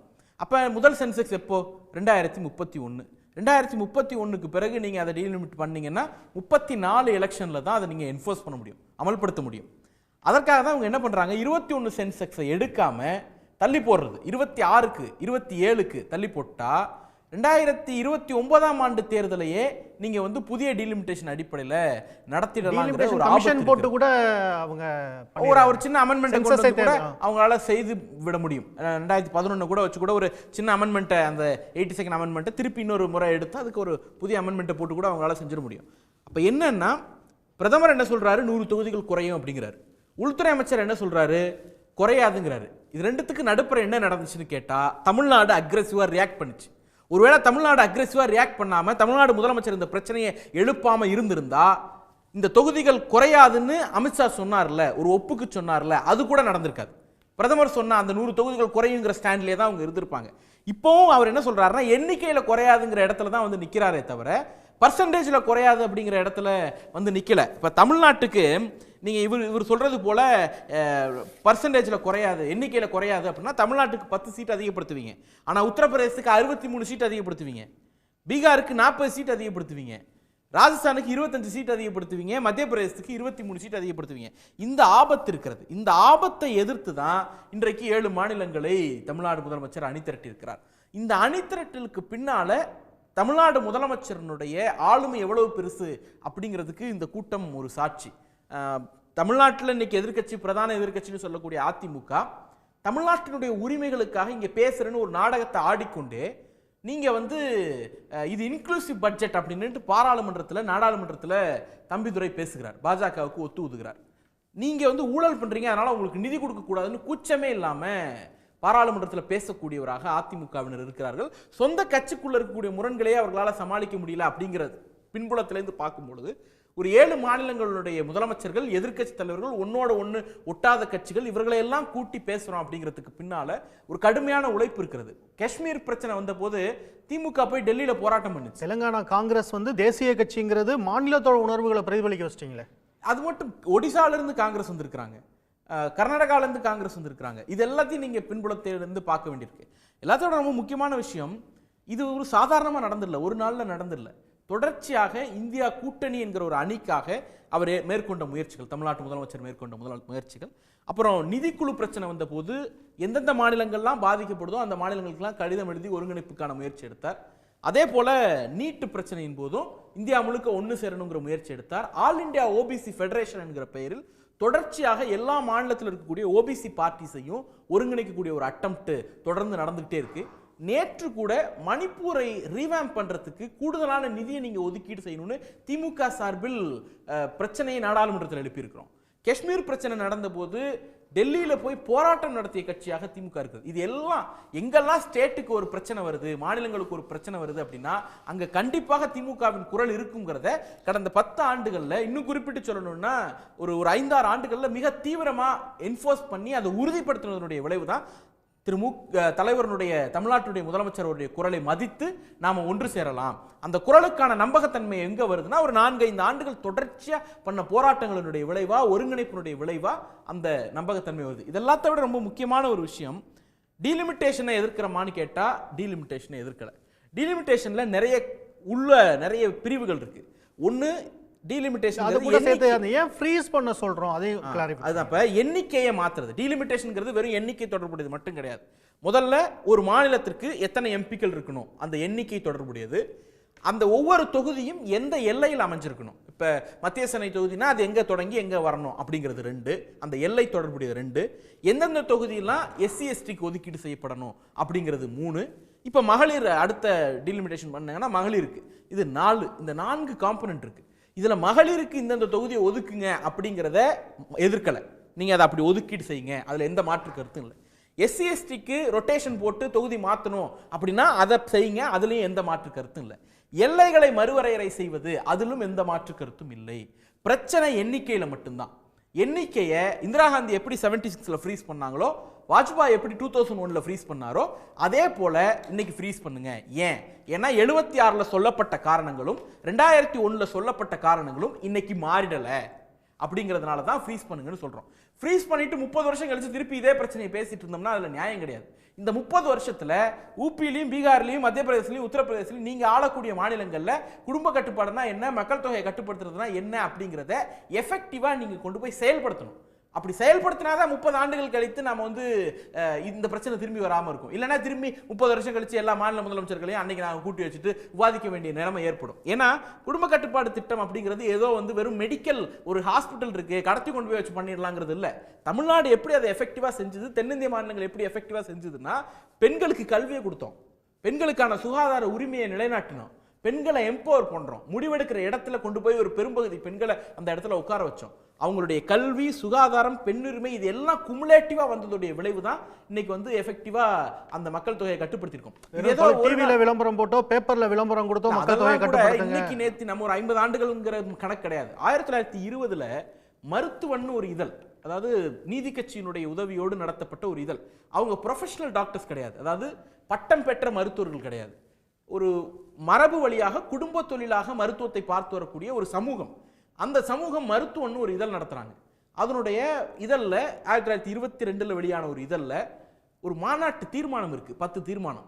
திருக்குறளை வந்து நீங்கள் இந்தியா முழுக்க கொண்டு போகணுங்கிறத தொடங்கி அதில் 4வது தீர்மானமாக குடும்ப கட்டுப்பாட்டு திட்டத்தை தீவிரமாக மக்கள் மத்தியில் கொண்டு போகணும். எப்போ 1920 பெரியார் வந்து கர்ப்பப்பை அகற்றின்னு பெண்ணுரிமைக்கு பேசுனது அதெல்லாம் 25-30களில். இது எல்லாத்தையும் குமுலேட்டிவாக பார்த்தோம்னா ஒரு 100 வருடமாகவே நமக்கு இந்த லெகசி இருக்குது. 100 வருஷமாக நாங்கள் கஷ்டப்பட்டு ஒரு அவுட்புட்டை கொடுத்துருப்போம். நீ எஃபெக்டிவாக செயல்பட்டால் உன்னை நான் தண்டிக்கிறேன் அப்படின்னு நீங்கள் இன்றைக்கி வந்து நின்னீங்கன்னா அது எந்த வகையில் நியாயம்? 35 மார்க் எடுத்தவனை வந்து பாராட்டிட்டு 100 மார்க் எடுத்தவன் கையில் ஸ்கேலை வச்சு 4 அடி அடித்தா அந்த டீச்சரை வந்து நியாயமான டீச்சர்னு சொல்லுவோமா? அந்த இடத்தை நோக்கி தான் அவங்க நகர்த்துறாங்க. அதற்கு எதிரான கூட்டமாகத்தான் இந்த கூட்டத்தை நம்ம பார்க்க வேண்டியிருக்கு. எப்போதெல்லாம் மாநிலங்களுக்கு எதிரான பிரச்சனை வருகிறதோ அப்போதெல்லாம் தமிழ்நாடு முன்னிருக்கும் அப்படிங்கிற அண்ணாவின் குரலை வந்து இன்னைக்கு தமிழ்நாட்டுடைய முதலமைச்சர் நிலைநாட்டி காட்டியிருக்கிறார். ஒன்றிணையும் மாநிலங்கள் ஒருங்கிணைக்கும் தமிழ்நாடு, இந்தியாவே தமிழகத்தை பார்த்து கொண்டிருக்கக்கூடிய ஒரு சூழல்ல திரு கருணா முதலமைச்சர் இன்னைக்கு கூட்டத்தில் பேசுகிறாங்க. எந்த அளவுக்கு இதில் ஒரு அபாயம் இருக்குது அப்படின்னு எல்லா கட்சி தலைவர்களும் இதன் பின்பு ஒரு பெரிய சூழ்ச்சி இருக்குது அப்படிங்கிற ஒரு கருத்தை முன் வச்சு சொல்கிறாங்க. ஆனால் பாரதிய ஜனதா தரப்புலேருந்து ஒன்றிய அரசை பொறுத்த வரைக்கும் நாங்கள் இன்னும் ஃபைலையே ஓப்பன் பண்ணல, அதுக்கு முன்பு இப்படிப்பட்ட ஒரு விவாதம் தேவையா, அதீத அச்சம் தேவையா அப்படின்னு சொல்கிறாங்க. வணக்கம். அதாவது இன்னைக்கு நடக்கக்கூடிய இந்த நிகழ்ச்சி, இந்த கூட்டம் வந்து இந்திய சரித்திரத்தில் இந்திய ஜனநாயகத்துக்கு வந்து ஒரு மிக முக்கியமான கூட்டம். தமிழ்நாடு போன்ற மாநிலங்களுக்கு இது ஒரு சரித்திரத்தில் இடம்பெற வேண்டிய ஒரு முக்கியமான நாள். நாம் வந்து ஒரு மிக மிக முக்கியமான விஷயத்தை விவாதித்து கொண்டு இருக்கிறோம். அதை பற்றி அச்சப்படுகிறோம் என்றால் அதற்கான காரணம் என்ன, எதனால் அந்த அச்சம் என்று கேட்டு அதை தெளிவுபடுத்த வேண்டிய ஒன்றிய அரசு அதை பாராமுகமாக இருப்பதும், அந்த கட்சியை சார்ந்தவர்கள் இந்த கூட்டத்தின் நோக்கத்தையே எகத்தாளமாக பேசிக்கொண்டு இருப்பதும் தான் வந்து இங்கே இருக்கக்கூடிய ஒரு முக்கியமான ஒரு பிரச்சனை. இப்போது நீங்கள் கேட்டதில் வந்து என்ன இன்னும் ஆரம்பிக்கவே இல்லை, இன்னும் அதற்கான நோக்கம் வரவே, அந்த கட்டமே வரலையே, இப்போ எதற்காக இந்த அவசரமான கூட்டம் என்றால் இது வந்து அந்த கட்டம் வரும்பொழுது அது எந்த அளவிற்கு இந்த மாதிரியான கூட்டங்கள் எல்லாம் நடத்தி ஒரு கன்சென்சஸ், இந்த மாதிரியான ஒரு ஒருங்கிணைந்த ஒரு கருத்து உருவாக்கத்தை செய்வதற்கு சாத்தியம் என்று நமக்கு தெரியல. ஆனால் இப்பொழுது இந்த நேரத்தில் எடுப்பதற்கு இது மட்டுமே ஒரு காரணம் அல்ல. பாரதிய ஜனதா அரசு வந்து 3வது முறையாக ஆட்சியில் இருக்கிறது. இந்த 3வது முறையாக இருக்கிற இந்த 11-12 ஆண்டுகளுக்குள்ள ஒட்டுமொத்தமாக மாநிலங்களுடைய அதிகாரங்களை வந்து கொஞ்சம் கொஞ்சமாக குறைத்து கொண்டே வருகிறது. இது வந்து முன்னெல்லாம் இருக்கக்கூடிய ஒன்றியத்தில் இருக்கக்கூடிய அதிகாரத்தில் இருக்கக்கூடிய அரசுகள் எப்படி அதை செய்வார்கள்னா, அவர்கள் கட்சி இல்லாத எதிர்கட்சிகளுடைய அதிகாரத்தை மட்டும் குறைப்பாங்க. அவர்கள் கட்சி ஆளுகின்ற மாநிலங்களின் குரல்கள் அங்கே வந்து ஓரளவுக்காவது ஒரு மதிப்பு இருக்கும். இப்போ அப்படி கிடையாது. பாரதிய ஜனதா ஒட்டுமொத்த தத்துவமே மாநிலங்களுக்கு எந்த ஒரு அடிப்பட்ட முறையில் எந்த ஒரு குரலும் இருக்கக்கூடாது என்றதுக்காகத்தான். அதனால் வந்து இந்த ஒரு கூட்டத்தில் இப்போது தொகுதி மறுசீரமைப்புகள், டீலிமிட்டேஷன் ப்ராசஸ் நடந்தால் சிறிய மாநிலங்கள் அல்லது நல்லாக வெல் பர்ஃபார்மிங் மாநிலங்கள் அவர்களுக்கான பிரதிநிதித்துவத்தை இழப்பார்கள் என்பதை ஒரு நியாயமான அச்சத்தை நாம் வெளிப்படுத்துகிறோம். இது வந்து எதிர்கட்சி ஆளுகின்ற மாநிலங்களுக்கு மட்டுமான அச்சம் அல்ல. பாரதிய ஜனதா கட்சி ஆளக்கூடிய மாநிலங்களாக இருந்தால் கூட சிறிய மாநிலங்களாக நல்ல பர்ஃபார்ம் பண்ணக்கூடிய மாநிலங்களுக்கு வந்து மிகப்பெரிய ஒரு அநீதிகள் நடக்கப் போகுது. உதாரணத்துக்கு இமாச்சல பிரதேசம் ஆகட்டும், குஜராத் ஆகட்டும், இவர்களெல்லாம் நடக்கப் போகிறது. ஆனால் அவர்களிடமிருந்து ஒரு சின்ன எதிர்ப்பு குரல் கூட எழவில்லை என்பதை நாம் இந்த நேரத்தில் கவனிக்கணும். ஆனால் பாரதிய ஜனதாவை பொறுத்த வரைக்கும் சட்டமன்றம் அப்படிங்கிறத விட அவங்க பாராளுமன்றத்தை தானே எய்ம் பண்றாங்க. பாராளுமன்றம் அவங்களுக்கு ரொம்ப முக்கியமா தெரியுது இல்ல? இல்லை, அவர்கள் சட்டமன்றத்தின் அதிகாரங்களை கொஞ்சம் கொஞ்சமாக குறைத்து நேரடியாக சட்டமன்றங்களே இல்லாமல் ஒரு யூனிட்டரி ஒரு ரூலிங் இதுவை தான் அவங்களுடைய அடிப்படை தத்துவம். அதை நோக்கி தான் கொண்டு போகிறார்கள். உதாரணத்துக்கு சொல்லப்போனால் வாஜ்பாய் அவர்கள் பிரதம மந்திரியாக இருக்கும் பொழுது அப்பொழுது குஜராத் முதலமைச்சராக நரேந்திர மோடி இருந்தார். பல முறை வாஜ்பாய் அவர்கள் கொண்டு வந்த திட்டத்தை எதிர்த்து பேசியிருக்கிறார். மாநில உரிமைகளுக்காக மாநிலத்தின் உரிமைகள் பறிபோகிறது என்று பலமுறை குரல் கொடுத்திருக்கிறார். இன்னும் சொல்லப்போனால் குஜராத்தில் அந்த கலவரம் கோத்ராவுக்கு பிறகான அந்த மிகப்பெரிய கலவரம் நடந்த பொழுது அனைத்து மாநிலங்களும் அனைத்து கட்சியினரும் கேட்டுக்கொண்டதற்கு இராணுவத்தை அனுப்புவதற்காக வாஜ்பாய் அவர்கள் முடிவு செய்த போது அதை கடுமையாக எதிர்த்தவர் நரேந்திர மோடி. அப்பொழுது மாநில உரிமைகளுக்காக, மாநில சுயாட்சிக்காக பலமுறை குரல் கொடுத்த ஒரு காலகட்டம் அப்போ இருந்தது. இப்பொழுது அதே நரேந்திர மோடி அவர்கள் பிரதமராக இருக்கிறார். யாராவது ஒரு பாரதிய ஜனதா கட்சியின் முதலமைச்சராவது தங்களுக்கான உரிமைகளை, தங்களுக்கான டாக்ஸ் டெவல்யூஷனை பற்றி, தாங்கள் இழக்கக்கூடிய உரிமைகளை பற்றி பேசுவதாக ஒரு எதிர்குரல் வேணாம், எதிர்ப்பாக கூட வேணாம், கோரிக்கையாகவாவது ஏதாவது வருகிறதா என்று நாம் பார்த்தோம் என்றால் இல்லை. ஏனென்றால் அந்த மாதிரியான சீனியர் லீடர்ஸ் எல்லாரையும் அந்த அரசியல் காலத்திலிருந்து பாரதிய ஜனதா கட்சி, நரேந்திர மோடி, அமித்ஷா இருவர்களும் வந்த பிறகு எல்லாருமே அகற்றப்பட்டு விட்டனர். இப்பொழுது அவர்கள் ஆளக்கூடிய மாநிலங்களில் இருக்கக்கூடிய முதலமைச்சர்கள் எல்லாம் அவர்கள் என்ன நினைக்கிறார்களோ அதை செய்யக்கூடிய முதலமைச்சர்களாகத்தான் இருக்கிறார்களே, தாங்களை முதலமைச்சராக தேர்ந்தெடுத்த அந்த மாநில மக்களுக்கு உண்மையாக நேர்மையாக இல்லை என்பது வெளிப்படையாக தெரிகிறது. இங்கே நாம் தமிழ்நாட்டுக்கு வருவோம்.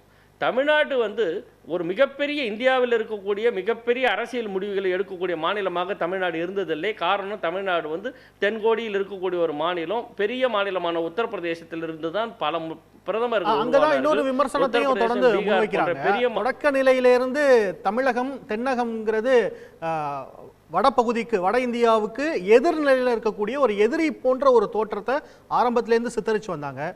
இது போன்ற முன்னெடுப்புகளும் அப்படிப்பட்ட ஒரு கருத்தாக்கத்தை மேலும் கூர்மைப்படுத்தாதா? தென்னகம் வட இந்தியாவுக்கு எதிர்நிலையில் இருக்கக்கூடிய எதிரி மனப்பான்மை. ஆமாம், நாம் இந்த உரிமை குறைகளை கூட எழுப்பவில்லை என்றால், நாம் இதை கூட கேட்கலைன்னா நம்ம ஒரு நாளைக்கு நான் பிளேயராக மாறிடுவோம். இன்றைக்கி நம்ம தன் மாநிலங்களை எதற்குமே அவர்கள் பொருட்படுத்த போவதில்லை. ஒரு காலத்தில் காமராஜர் அவர்கள் காங்கிரஸ் தலைவராக இருந்தபோது பிரதம மந்திரி யார் என்று தேர்ந்தெடுக்கக்கூடிய அந்த வாய்ப்பு அவருக்கு கிடைத்தது, அந்த உரிமை கிடைத்தது.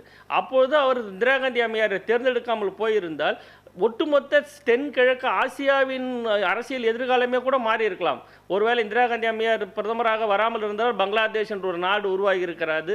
பாகிஸ்தான் மேலும் பெரிய வலிமை கண்ட ஒரு எதிரி நாடாக மாறி இருக்கும். இன்னும் மேலும் சில போர்கள் நடந்திருக்கும். இப்போ எல்லாமே ஒரு முடிவு என்பது அரசியல் முடிவு மட்டுமல்ல. அந்த முடிவு பொருளாதாரத்தை, மக்களின் வாழ்வாதாரத்தை, பல உரிமைகளை பாதுகாக்கக்கூடிய முடிவு. அதே போல தலைவர் கலைஞர் அவர்கள் முதலமைச்சராக இருந்தபோது பலமுறை நாட்டின் பிரதமரை தேர்ந்தெடுக்கும் போது அவருடைய குரலுக்கு மிகப்பெரிய மரியாதை இருந்தது. நாட்டின் ஜனாதிபதியை தேர்ந்தெடுக்கும் போது ஒரு பெரிய மதிப்பு இருந்தது. அப்படி ஒரு சில அரிதான செயலில் தான் தமிழர்களுக்கு அங்கே ஒரு வாய்ப்பும் அந்த குரலுக்கு மதிப்பும் இருக்கிற வழியே பொதுவாகவே நாம் புறக்கணிக்கப்பட்ட மாநிலமாகத்தான் இருக்கிறோம். 6% மக்கள் தொகையை வைத்து கொண்டிருக்கக்கூடிய நாம ஒட்டுமொத்த நாட்டின் பொருளாதாரத்தில் 9.5% நாம் பங்களிக்கிறோம். நாம் கான்ட்ரிபியூட்டிங் ஸ்டேட்டாக இருக்கிறோம். இதெல்லாம் எப்படி நடந்தது இப்போ என்பதற்கு அவர்களுக்கு எல்லாருக்கும் தெரியக்கூடிய விஷயம் என்னென்னா, நம்மளுடைய கல்வியை, அடிப்படை சுகாதாரத்தை நம்ம மேம்படுத்தணும்.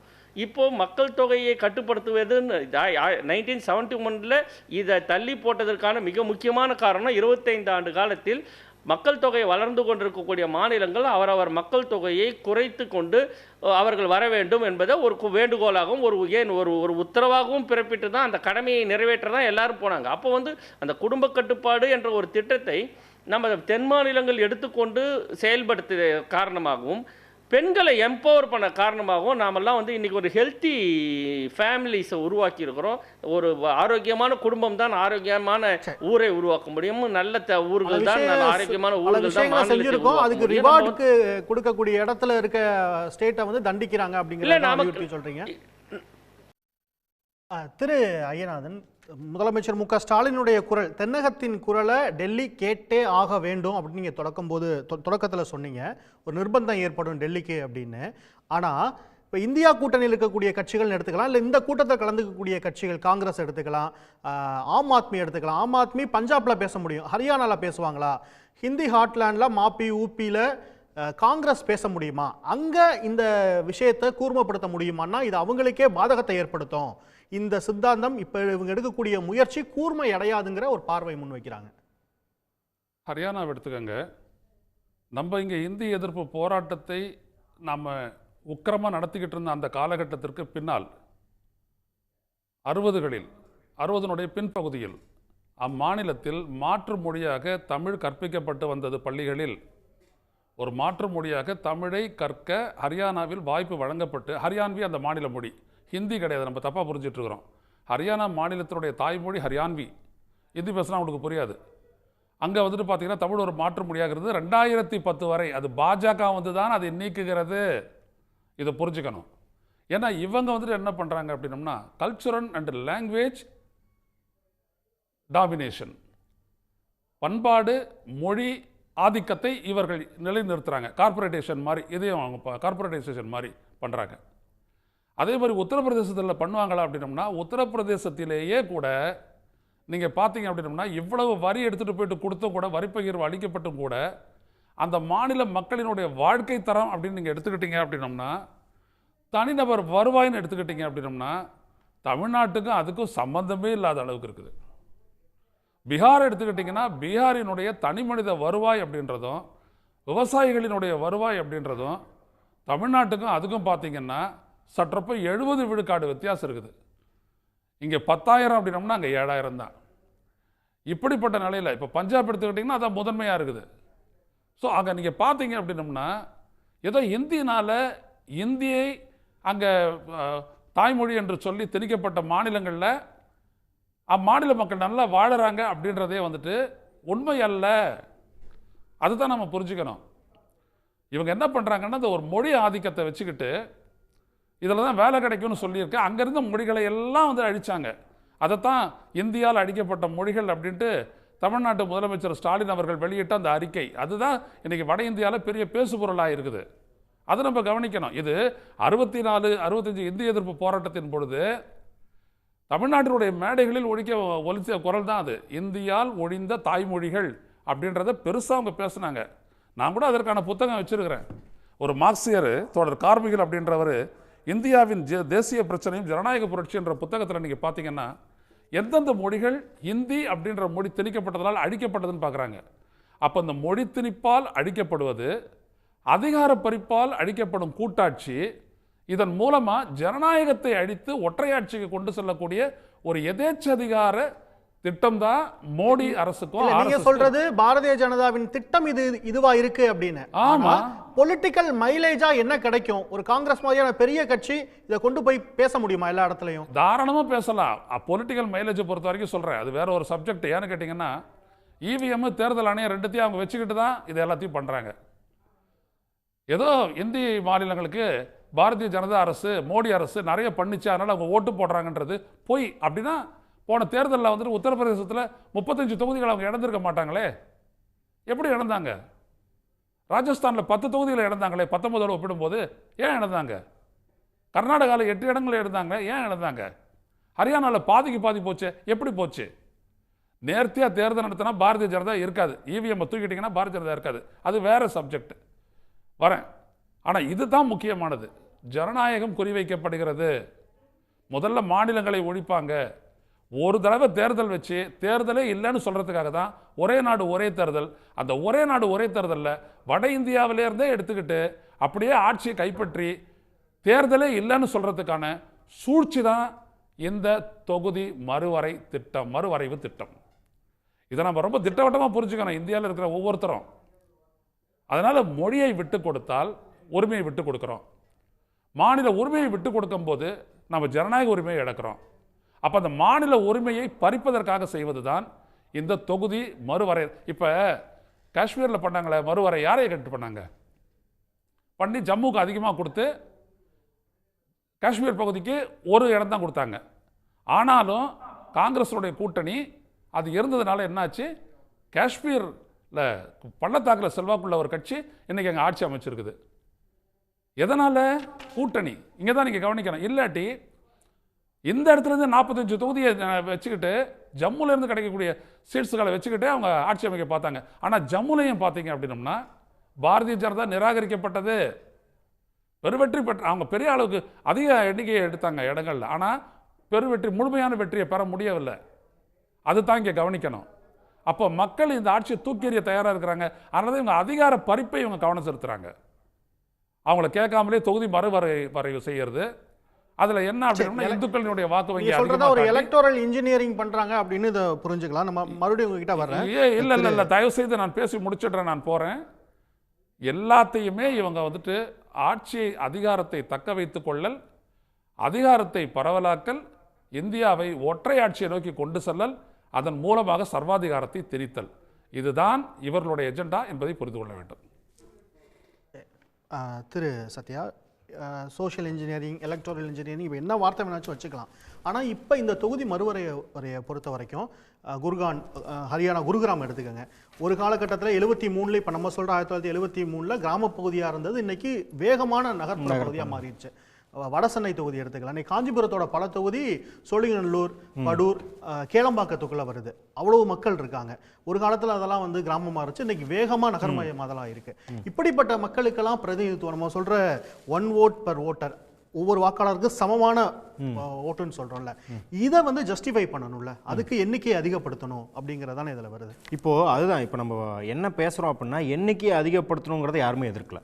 ஆனால் அதில் நான் முன்னே சொன்ன மாதிரி மொழிவாரி தேசிய இனங்களுக்கும் மாநிலத்துக்கும் இங்கே இருக்கிற பிற ஒடுக்கப்பட்ட இனங்களுக்குமான பிரதிநிதித்துவம் பர்சன்டேஜ் அளவில் குறையக்கூடாதுன்னு தான் சொல்கிறோம். நீங்கள் வந்து என்ன சொல்கிறீங்கன்னா 10 லட்சம் பேர் இருந்த இடத்துல இன்றைக்கி 20 லட்சம் பேர் ஆகிட்டாங்க உத்தரப்பிரதேஷ்னு சொல்கிறீங்க. உத்தரப்பிரதேஷ் சீட் இன்க்ரீஸ் பண்ணுங்கள், ப்ரொபோஷனட்டாக தமிழ்நாட்டுக்கும் இன்க்ரீஸ் பண்ணுங்கள். அதை பற்றி யாருக்கும் எந்த ஆட்சேபனையும் கிடையாது. இப்போ இதை இவங்க என்ன சொல்கிறாங்கன்னா, மக்கள் தொகை அப்படிங்கிற அடிப்படையில் மட்டும்தான் சொல்கிறாங்க. இப்போ நீங்கள் வந்து அர்பனைசேஷன் உள்ள எடுத்துகிட்டு வரும்போது கூட என்ன சொல்கிறீங்கன்னா, சென்னை போன்ற சிட்டிலையோ இல்லை மும்பை போன்ற சிட்டிலையோ கான்சென்ட்ரேட்டட் பாப்புலேஷன் இருக்குது, ஒரு அடர்த்தியான ஒரு மக்கள் தொகை இருக்குதுன்னு சொல்கிறீங்க. இந்த மக்கள் தொகையை இப்போ டீலிமிட்டேஷன்லாம் விட்டுருவோம். மக்கள் தொகையை பற்றி பாஜகவின் நிலைப்பாடுன்னு இருக்கு இல்லையா, அது இந்த டீலிமிட்டேஷன், பாராளுமன்றம் எதுவுமே இல்லாமல் வெறும் மக்கள் தொகை கணக்கெடுப்பு பற்றியோ இல்லை மக்கள் தொகையை அதிகரிப்பதன் பற்றியோ அவங்களுக்கு ஏகப்பட்ட இரட்டை நிலைப்பாடு இருக்குது.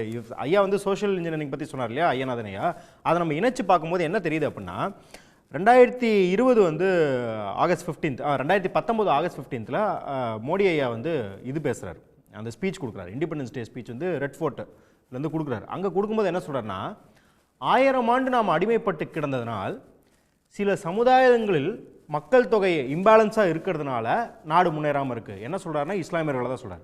1000 ஆண்டுன்னு ஏன் சொல்லணும், நீ 300 ஆண்டு வெள்ளக்காரன்னு சொன்னால் பரவாயில்ல, 1000 ஆண்டுன்னு சொல்லும்போது இஸ்லாமியர்கள் அதிகம் குழந்தை பெற்றுக் கொள்கிறார்கள் அப்படின்ற மாதிரியான ஒரு துணியை சொல்லிட்டு, அந்த வருஷமே ஒருத்தர் போய் பொதுநல வழக்கு போடுறாரு, PAL. என்ன வழக்கு போடுறாங்க அப்படின்னா, மக்கள் தொகையை கட்டுப்படுத்த அரசு சட்டம் இயற்ற வேண்டும்னு போடுறாரு உச்ச நீதிமன்றத்தில். அங்கே பாஜக அரசுக்கு போய் மக்கள் தொகை என்ன சொல்லுதுன்னா, அதுக்கு சிறப்பு சட்டம்லாம் நாங்கள் போட தேவையில்லைங்க, ஏன்னா மக்கள் தொகை ஏற்கனவே வந்து ஒரு சமநிலைக்கு வர ஆரம்பிச்சிச்சு, ஃபெர்டிலிட்டி அந்த ரீப்ளேஸ்மெண்ட் ரேட் வந்து ஓரளவுக்கு ஸ்டேபிளைஸ் ஆரம்பிச்சிச்சுன்னு இதே மோடி அரசாங்கம், என்ன மக்கள் தொகை அதிகரிச்சிருச்சுன்னு சொல்கிற மோடி அரசாங்கம் உச்சநீதிமன்றத்தில் போயிட்டு என்ன சொல்லுது, இல்லை ஸ்டெபிளைஸ் ஆகுதுன்னு சொல்லுது. ஆனால் அதை சொல்லி ஒரே வருஷத்தில் உத்தரப்பிரதேஷ்லையும் அசாம்லையும் என்ன பேச ஆரம்பிக்கிறாங்கன்னா, பாப்புலேஷன் கண்ட்ரோல் பில் கொண்டு வரோங்கிறாங்க. ஏன் அப்படின்னா, இந்த மாநிலங்களில் இஸ்லாமியர்களை ஒடுக்கிறதுக்கு அது ஒரு டூலாக அமையும்னு. அப்போ நீங்கள் என்ன பண்ணுறீங்க அப்படின்னா, உங்களுக்கு தேவையாக இருக்கும்போது இஸ்லாமியர்களை ஒடுக்கணும் அப்படின்னும் போது பாப்புலேஷன் அதிகரிக்குது அப்படின்னு பேசுகிறீங்க, மாநிலங்களை ஒடுக்கணும் அப்படின்னும் போது பாப்புலேஷன் அதிகரிக்குது அப்படின்னு பேசுகிறீங்க. ஆனால் அதே உச்சநீதிமன்றம் கேட்டால் நீங்கள் என்ன பண்ணுறீங்க, இல்லை பாப்புலேஷன்லாம் குறையுது அப்படின்றீங்க. நம்ம அதை தான் சொல்கிறோம், 30 வருஷம் ஏன் ஃப்ரீஸ் பண்ண சொல்கிறோம் அப்படின்னா, நீங்கள் தானே வந்து கோர்ட்டில் சப்மிட் பண்ணியிருக்கீங்க, ரீப்ளேஸ்மெண்ட் ரேட் வந்து ஸ்டேபிளைஸ் ஆகுது, அதை வந்து நீங்கள் ஒத்துக்கோங்க. அதனால் பாப்புலேஷன் வந்து 30 வருஷம் நீங்கள் சொல்கிற எஸ்டிமேட்லேயே வந்து தமிழ்நாடும் உத்தரப்பிரதேசம் ஒரே ரேட்டில் வந்துருமே. அப்போ நீங்கள் வந்து கவலைப்பட வேண்டிய அவசியம் இல்லை. இன்னொன்று இதில் புரிஞ்சிக்க வேண்டியது என்னென்னா, பாராளுமன்றம் அப்படின்னா அங்கே போயிட்டு எம்பிக்கள் பேசுவது மட்டும் அப்படின்னு நினச்சிட்டு இருக்காங்க. எந்திரிச்சு வீரவசனமாக பேசுறது, இல்லை ஸ்மிருதி இரானி மாதிரி வந்து ராகுல் காந்தி வந்து எனக்கு முத்தம் கொடுத்தாரு போய் பிரச்சாரம் செய்வது, இது மட்டும் தான் எம்பிக்களின் வேலையை நினச்சிட்டு இருக்காங்க. இதில் முக்கியமாக நீங்கள் பார்க்க வேண்டியதுன்னா, ஒன்று இந்த ஸ்டாண்டிங் கமிட்டிஸில் எவ்வளோ மெம்பர்ஸ் இருப்பாங்க, அதாவது ஒரு கெமிக்கல் இண்டஸ்ட்ரிக்காகட்டும் மைனிங் இண்டஸ்ட்ரிக்காகட்டும், இன்றைக்கி வக்வாரிய சட்டம் ஜாயின்ட் பார்லிமெண்ட்ரி கமிட்டி போட்டும்போது ஒவ்வொரு மாநிலங்கள்ல இருந்தும் இல்லை ஒவ்வொரு மதங்கள்ல இருந்தும் ஒவ்வொரு சாதி வகுப்பில் இருந்தும் எவ்வளோ எம்பிஸ் இருக்காங்கன்றது ரொம்ப முக்கியமாக இருக்குது.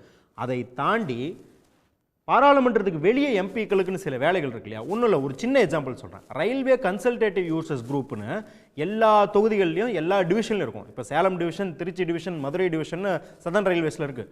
இங்கெல்லாம் ஒவ்வொரு எம்பி ஒவ்வொரு மெம்பரை நாமினேட் பண்ணலாம். அவங்க அங்கே இருக்கிற மக்கள் என்னென்ன குறைகளை ரயில்வே ஸ்டேஷனில் ட்ரெயினில் இருக்குன்னு சொல்லுவாங்க, அதை எடுத்துகிட்டு போய் சதர்ன் ரயில்வேஸோட GMட்ட கொடுப்பாங்க, அது மேலே ரயில்வேஸ்க்கு போகும். அப்போ நீங்கள் அந்த இடத்துல நீங்கள் பார்த்தீங்கன்னா சதர்ன் ரயில்வேஸுக்கான எம்பிக்கள் குறைவாங்க. அப்போ நீங்கள் என்ன பண்ணுவீங்க, இங்கே திருவண்ணாமலைக்கும் ராம்நாடுக்கும் இன்னுமே பல ட்ரெயின் நிற்காமல் இருக்கு இல்லையா, அது இன்னும் மோசமாகும். அப்போ பாராளுமன்றம் மட்டும் கிடையாது, நீங்கள் இங்கே இருக்கிற எல்லா ஃபெசிலிட்டியும் ஒன்றும் இல்லை, தீஷா கமிட்டி மீட்டிங் நடக்குது. ஒவ்வொரு எம்பியும் தீஷா கமிட்டி மீட்டிங் அந்தந்த மாவட்டத்தில் நடத்துகிறாங்க. இது என்னத்துக்கு நடத்துகிறாங்க, மத்திய அரசாங்கத்தின் திட்டங்கள் எப்படி நடைமுறைப்படுத்தப்பட்டிருக்கு அப்படிங்கிறதுல நடத்துகிறாங்க. இப்போ அதுக்கே கூடுதல் கவனம் பார்த்தீங்கன்னா நீங்கள் நம்பர் ஆஃப் எம்பிஸை யூபியில் அதிகப்படுத்திட்டு இங்கே நம்பர் ஆஃப் எம்பிஸை குறைச்சிங்க அப்படின்னா இங்கே நாங்கள் உங்கள் திட்டத்தையே மாநில அரசு திட்டத்தை கூட வேணாம், ஒன்றிய அரசின் திட்டத்தை நடைமுறைப்படுத்துவதிலே எங்களுக்கு நீங்கள் என்ன பண்ணுறீங்கன்னா ஒரு கையை கட்டி போட்டுறீங்க அப்படின்றோம். அப்போ இவங்க என்ன நினச்சிக்கிறாங்கன்னா அங்கே போயிட்டு பேசுறது, இல்லை ஓம் பிர்லா கிட்ட வந்து கேமரா வச்சுட்டு எதிர்கட்சியினரெலாம் கட் பண்ணி விடுறது, இதை பொறுத்த தான் மாநில அரசுகள் கோருவது இங்கே டீலிமிட்டேஷனில் அப்படின்னு நினச்சிக்கிறாங்க. அதே போல் மக்கள் தொகை அப்படிங்கிறது வந்து இவங்க தட்டையாக இத்தனை பேர் இருக்கிறாங்கப்பா, அதுக்கு அப்படியே ப்ரப்போர்ஷனேட்டாக கொடுப்பா அப்படிங்கிறது நினச்சிக்கிறாங்க. இதனால தான் லாபகரமாக அமித்ஷா என்ன பண்ணுறாருன்னா, மோடி அவர்கள் 100 சீட்டு குறையுது அப்படின்னு பேசும்போதும் என்னமோ மோடி அவர்களுக்கு எதிர்த்து பேசுகிற மாதிரி அப்படியெல்லாம் எந்த பாதிப்பும் ஏற்படாது அப்படின்னு அவர் சொல்கிறார். சொல்லிட்டு ஒரு உத்தரவாதம் கொடுக்குறாரு. என்ன சொல்கிறாருன்னா பாருங்கள் எவ்வளோ முரணாக இருக்குன்னா, எதிர்கட்சியை சொல்கிறாரு, நாங்கள் தான் அந்த தொகுதி மறுவரை கமிட்டியை அமைக்கலையே, அதுக்குள்ளே ஏன் பதட்டப்படுறீங்கன்னு கேட்குறேன். இவரே தான் என்ன சொல்கிறாருன்னா, எந்த மாற்றமும் நடக்காது, எந்த குறைபாடும் ஏற்படாது அப்படின்னு உத்தரவாதம் கொடுக்குறாரு. நீங்கள் மட்டும் ஆராய்ச்சி செய்யாமல் எப்படி உத்தரவாதம் கொடுக்குறீங்க? நீங்கள் மட்டும் அந்த கமிட்டி அமைக்கிறதுக்கு முன்னாடி எப்படி இந்த வாக்குறுதிகள்லாம் கொடுக்குறீங்க? அப்போ தொடர்ந்து நீங்கள் 2019 இப்போ வரைக்கும் எடுத்துகிட்டு வந்தீங்கன்னா அவங்க சிஏஎன்ஆர்சி, அவங்க பண்ணுற சோஷியல் இன்ஜினியரிங், அவங்க சாதி வாரியாக என்ன பண்ணுறாங்க, இன்றைக்கி மணிப்பூரில் வந்து மெய்த்தி இனத்தவரை வந்து எஸ்டிக்குள்ளே கொண்டு வந்து அங்கே ஒரு பெரிய கலவரத்தை எப்படி உண்டு பண்ணியிருக்காங்க, இது எல்லாத்தையும் நீங்கள் கணக்கில் எடுத்து தான் பார்க்கணும் முடிய. இது வந்து வெறுமனே வந்து லோக்சபா தேர்தலில் போய் எல்லாரும் ஓட்டு போடுறது, அங்கேருந்து எம்பிக்கள் போகிறது, எம்பிக்கள் போய் நாடாளுமன்றத்தில் வந்து போராட்டம் பண்ணுவது, வரலாறுலேயே முதல் தடவையாக ஒரு ஆளுங்கட்சி வந்து போராட்டம் பண்ணி பாராளுமன்றத்தை நிறுத்தின பெருமை பாஜக தான் உண்டு அப்படின்னும்போது நம்ம அந்த மாதிரியான கோமாளித்தனத்தை மட்டும் பார்த்துட்டு இந்த கோமாளித்தனத்துக்கு எதிர்வினை ஆட்டுறதுக்கு மட்டும்தான் நம்ம வந்து உரிமை கேட்குறோம் அப்படிங்கிறது கிடையாது. இங்கே இருக்கிற எல்லா ஐயா சொன்ன மாதிரி வந்து எஸ்கேபி கருணா நண்பர் சொன்னார், இது வந்து வெறும் அரசியல் மட்டும் கிடையாது, இதில் வந்து பொருளியல், பண்பாட்டு உரிமைகள், அவங்களோட வரலாற்று உரிமைகள், அவங்க மொழிவாரி தேசிய உரிமைகள் எல்லாமே இதில் உள்ளடங்கியிருக்கு அப்படின்னு தான் நம்ம பார்க்க வேணும் முடிய. அதுதான் இங்கே ஜனநாயகத்தை உருவாக்கியிருக்கு. இங்கே வந்து அந்த பார்ட்ஸ் மேக் த ஹோல் அப்படின்வாங்க. அதுதான் இப்போ வந்து கேடிஆர் பேசும்போது சொன்னார், the states make the country, not the other way round. நீங்கள் வந்து மாநிலங்கள் இருப்பதனால தான் நான் வந்து ஒரு தமிழனாக இருப்பதனால தான் நான் இப்போ வந்து இந்தியனாக இருக்கேன் அப்படின்றது அந்த இணைப்பு இருக்கு இல்லையா, அந்த இணைப்பை ஆனர் செய்வதுக்கு தான் இந்த டீலிமிட்டேஷனுக்கான போராட்டம் நடக்குது இல்லையா. இதை வந்து உத்தரப்பிரதேசம் வஞ்சிச்சிடணும், இல்லை வந்து பீகாரை வஞ்சிச்சிடணும் அப்படின்னு கிடையாது. அப்படி வஞ்சிக்கிறதா இருந்தால் அவங்க இங்கே தானே வந்து வேலை பார்க்குறாங்க, அப்போ அவங்களுக்கும் சேர்த்து தான் நாங்கள் பிரதிநிதித்துவம் கேட்குறோம். இப்போ அங்கே இருக்கிற மாநிலங்கள்லாம் நீங்கள் வந்து அவர்களுக்கான உரிமையை கொடுத்துருந்தீங்கன்னா இந்நேரத்துக்கு இந்த மைக்ரேஷனே நடந்திருக்காது. இந்நேரத்துக்கு இந்த மைக்ரேஷன் நடந்திருக்காது. இப்போ நீங்கள் அவங்க பாப்புலேஷன் அவ்வளோ பாப்புலேஷன் இருக்குன்றீங்க, அவங்களாம் வேலை வாய்ப்புக்கு எங்கே போகிறாங்க? அப்போ இங்கே தானே வராங்க. ஒரு முக்கியமான பாயிண்ட்டை சுட்டி காட்டுறீங்க. அங்கே இருக்கக்கூடிய புலம்பெயர் தொழிலாளர்கள் இங்கே வேலை பார்க்குறாங்கன்னா அவங்களை கவனிச்சு எங்களுக்கு கூடுதலாக எம்பிக்கள் கொடுங்கப்பா அப்படிங்கிற விஷயத்தை தான் சொல்லுங்கள். ஆமாம், கண்டிப்பாக அதற்கான நிதி ஆதாரம் வேணும், அதற்கான கண்காணிப்பு எங்களுக்கு வேணும், அதுக்கான உரிமைகள் வேணும். கண்காணிப்புனா அவங்க வந்து எங்கே போகிறாங்க என்ன வராங்கிறது கிடையாது. நீங்கள் கொரோனா காலத்தில் பார்த்துருக்கீங்க, லேபர் மினிஸ்ட்ரிக்கு ஆகட்டும், இங்கே இருக்கிற உள்துறை அமைச்சர்களுக்கும், அதாவது ஒன்றிய அளவில் சொல்கிறேன், எங்கள்கிட்ட எந்த டேட்டாவும் இல்லை, யார் எங்கே மைக்ரேட் ஆகிறாங்கன்னே தெரியல அப்படிங்கிறாங்க. அப்படியெல்லாம் ஒரு நிலைமை வச்சுக்கிட்டு நீங்கள் டீலிமிட்டேஷன் சொல்கிறது மட்டும் இல்லாமல் நீங்கள் பெண்களுக்கான இடஒதுக்கீடு, அதாவது பாராளுமன்றத்தில், அதாவது சட்டமன்றத்திலே பாராளுமன்றத்திலான அரசியல் உரிமையை நீங்கள் டீலிமிட்டேஷனோட முடிச்சு போடுறீங்க. நான் என்ன கேட்குறேன்னா, டீலிமிட்டேஷன் அதாவது மக்கள் தொகை கணக்கெடுப்பின் படி தான் நீங்கள் தருவீங்க அப்படின்னா பெண்கள் 52% இருக்கிறாங்கன்னா நீங்கள் 52% சீட்டு தரப்போறீங்களா? எப்படி 33% தரப்போறீங்க? அப்போ எதுக்கு இதோட இணைக்கணும் அப்படின்னா எல்லாத்தையும் இதோட கொண்டாந்து முடிச்சு போட்டுட்டா உங்களுக்கு ஏற்கனவே வந்து ஒரு 10-20 சட்டம் அதை நம்பி இருக்கு அப்படின்னும் போது இந்த மாநிலங்களால் எதிர்க்க முடியாது அப்படின்ற ஏதோ பெரிய ராஜதந்திரி மாதிரி நினச்சிக்கிட்டு ஒரு காயை நவுத்திருக்காங்க. அது 2024 பெண்கள் மத்தியில் செல்லுபடியில் ஆகல அப்படின்னு பார்க்குறோம். பஞ்சாப் மாநிலத்தோட தலைவர்கள் இருக்காங்க. அந்த மாநிலத்தில் எதிர் துருவங்களாக இருக்கக்கூடிய சிரோன்மணி அகாலிதளம், ஆம் ஆத்மி, அந்த 2 தலைவர்களுமே இங்கே கலந்துருக்காங்க. அவங்க என்ன கருத்துக்களை சொல்லியிருக்காங்க அப்படின்ற நிறைய விஷயங்களை வந்து உங்கள்கிட்ட கேட்குறேன். தொடர்ந்து நீங்கள் செய்திகளை சேகரிச்சிட்ருங்க, நம்ம தொடர்ந்து பேசலாம். திரு புகாரி, இப்போ இந்த கூட்டத்தில் நம்ம பார்த்துட்ருக்கோம், இந்தியாவே திரும்பி பார்க்குது, தென்னகத்திலிருந்து ஒரு பெரிய குரல் எழும்பி இருக்கு, அது டெல்லிக்கு கேட்கும். அந்த குரலை டெல்லி கேட்குமா அப்படிங்கிறத அடுத்த கட்டம் அப்படிங்கிறதுல கண்டிப்பாக டெல்லி கேட்டே ஆக வேண்டிய நிர்பந்தத்துக்கு தள்ளப்படும் அப்படிங்கிற பார்வையை முன்வைக்கிறாங்க. ஆனால் இது காங்கிரஸ் கட்சிக்கே மாப்பி, ஊப்பி இந்த மாதிரியான ஹிந்தி ஹாட்லேண்டில் பாதகமாக அமையாதா? அந்த மக்களிடம் ஒரு நெகட்டிவான பிரச்சாரத்தை முன்னெடுப்பாங்க பாரதிய ஜனதா அப்படிங்கிற ஒரு விமர்சனத்தை முன்வைக்கிறாங்க.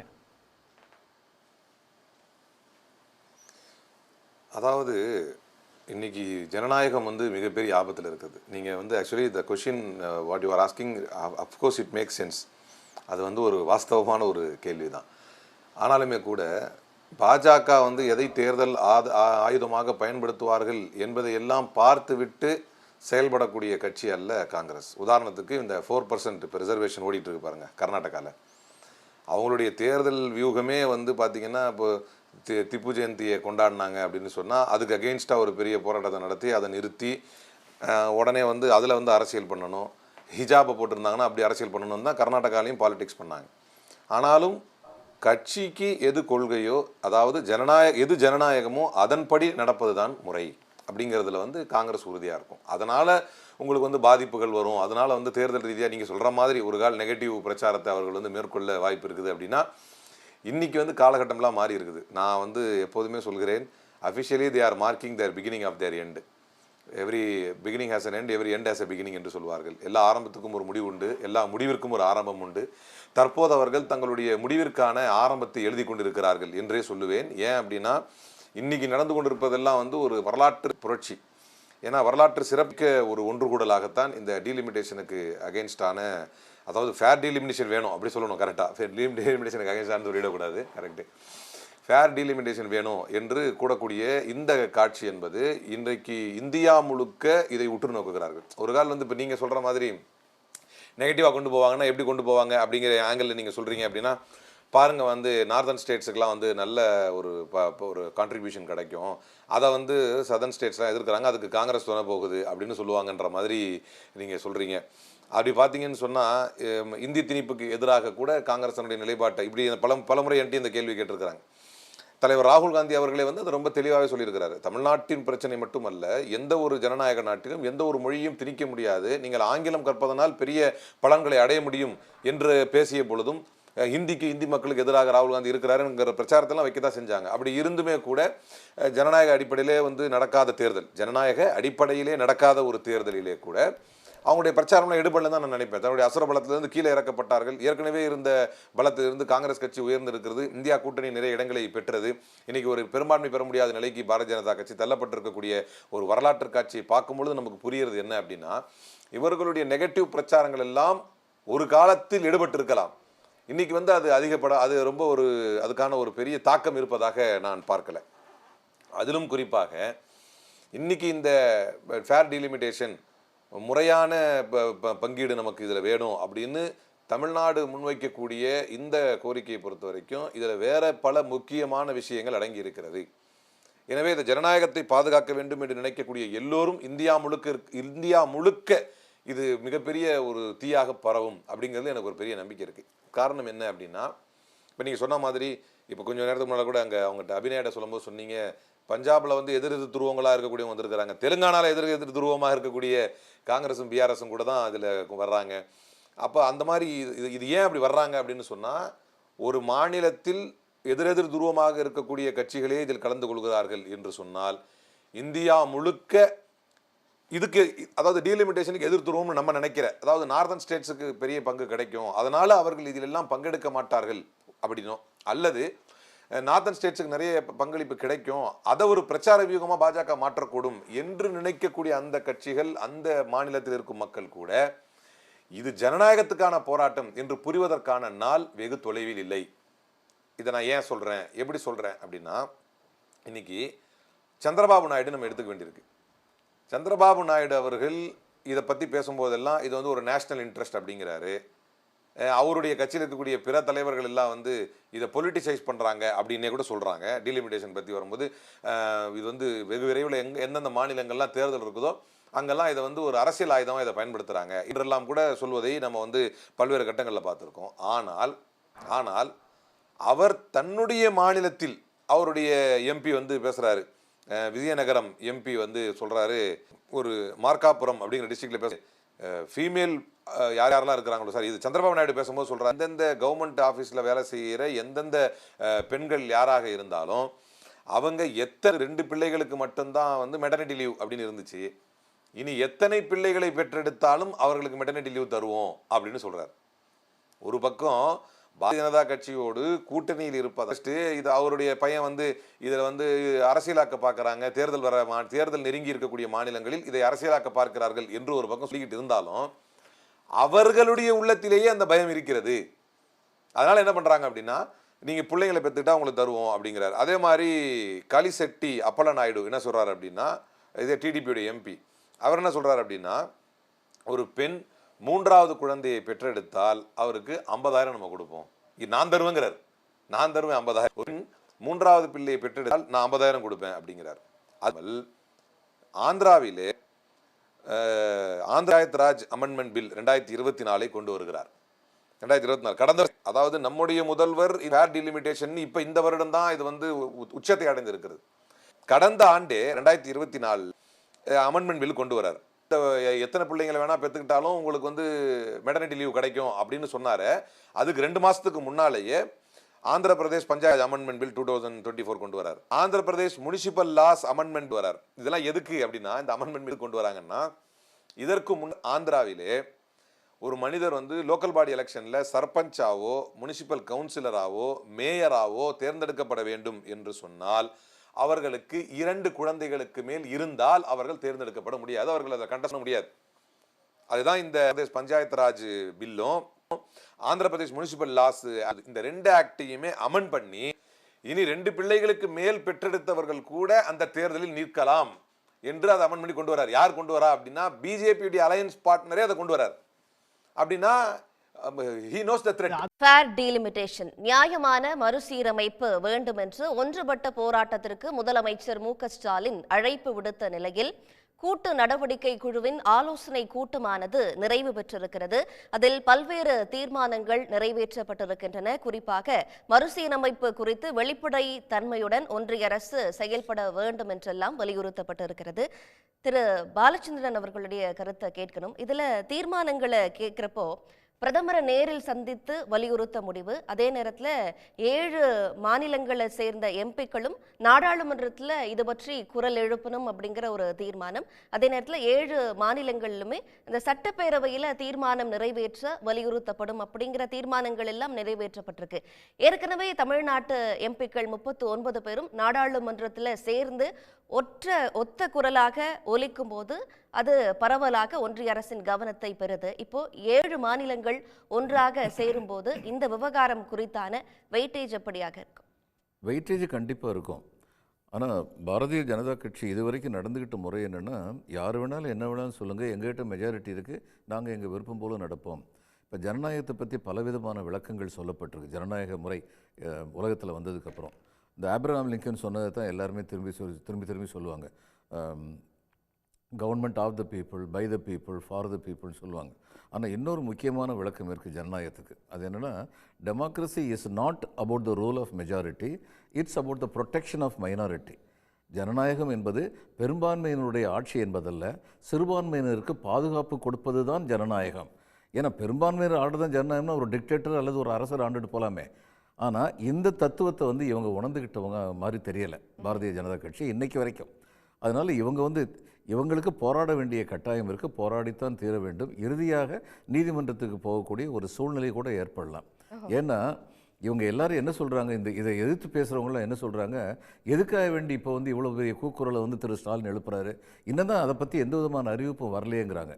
இப்படி சொல்கிறது வந்து மக்களை ஏமாத்துறது. ஏன்னா டீலிமிட்டேஷன் ஆக்ட் வந்து என்ன சொல்லுது, ஒரு டீலிமிட்டேஷன் கமிஷன் ஃபார்ம் பண்ணணும்னு சொல்லுது. அந்த சட்டம் என்ன சொல்லுது, மக்களுடைய மொத்த ஜனத்தொகை அடிப்படையில் வந்து தொகுதி மறுசீரமைப்பு நடைபெறும் அப்படின்னு சொல்லுது.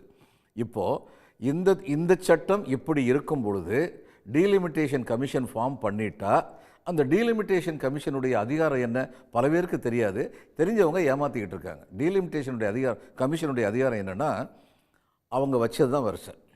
சுருக்கமாக சொல்கிறதுனா, அவங்க இந்த மாதிரி நாங்கள் மறுசீரமைப்பு செய்து விட்டோம் என்று தம்முடைய இறுதி அறிக்கை முடிவை சொல்லிவிட்டால் அந்த முடிவுக்கு எதிராக இன்று உள்ள அரசியலமைப்பு சட்டத்தின்படி எந்த ஒரு நீதிமன்றத்திற்கும் யாரும் செல்ல முடியாது. அவங்களுடைய முடிவு தான் இறுதியானது. அந்த முடிவு நாடாளுமன்றத்திலும் சட்டமன்றங்களிலும் வைக்கப்படும். அதை பற்றிய விவாதங்கள் நடத்த பெறலாம். ஆனால் அதில் எந்த திருத்தங்களையும் நாடாளுமன்றம் கொண்டு வர முடியாது, சட்டமன்றங்கள் கொண்டு வர முடியாது. இதுதான் இன்றைக்கி உள்ள சட்டம். அப்போது இன்றைக்கி முதல்ல வந்து இவங்க கேட்குறது வந்து, இப்போ இதே வந்து தலைப்பே தப்பாக கொடுக்குறாங்க, மறுசீரமைப்புக்கு எதிரான கூட்டம்னு. ஸ்டாலின் அவர்கள் மறுசீரமைப்புக்கு எதிரான கூட்டம்னு சொல்ல, நியாயமான மறுசீரமைப்பு முறையில். நியாயமான முறையில் நடக்க வேண்டும். அதுக்கு ஒரு இன்டரிம் அரேஞ்ச்மெண்ட், தற்காலிக ஏற்பாடாக வேண்டும் என்றால் 1971 சென்சஸ் ஃபிகரில் இன்னைக்கு வரைக்கும் எப்படி இருந்ததோ 2026 வரைக்கும் இது இன்னும் 30 வருடங்களுக்கு நீட்டுங்கள் அப்படின்னு சொல்றது ஒரு தற்காலிக ஏற்பாடு. ஆனால் இந்த ஏற்பாடை வட இந்திய மாநிலங்கள் வந்து ஏற்க மாட்டாங்க. அவங்க என்ன, இவங்களுடைய இந்தியா கூட்டணியில் உள்ள கட்சிகளே இதை ஏற்க மாட்டாங்க. ஓகே, இப்போ பிரதமரை சந்தித்து இது தொடர்பான கோரிக்கை விடுக்க இந்த கூட்டத்தில் தீர்மானம் நிறைவேற்றப்பட்டிருக்கு. இப்போ இது நாற்காலிகளை நகர்த்துமா அப்படிங்கிறது ஒரு புறம், வடக்கு ஏற்றுக்கொள்ளுமா ஏற்றுக்கொள்ளாதா அப்படிங்கிறது ஒரு புறம்.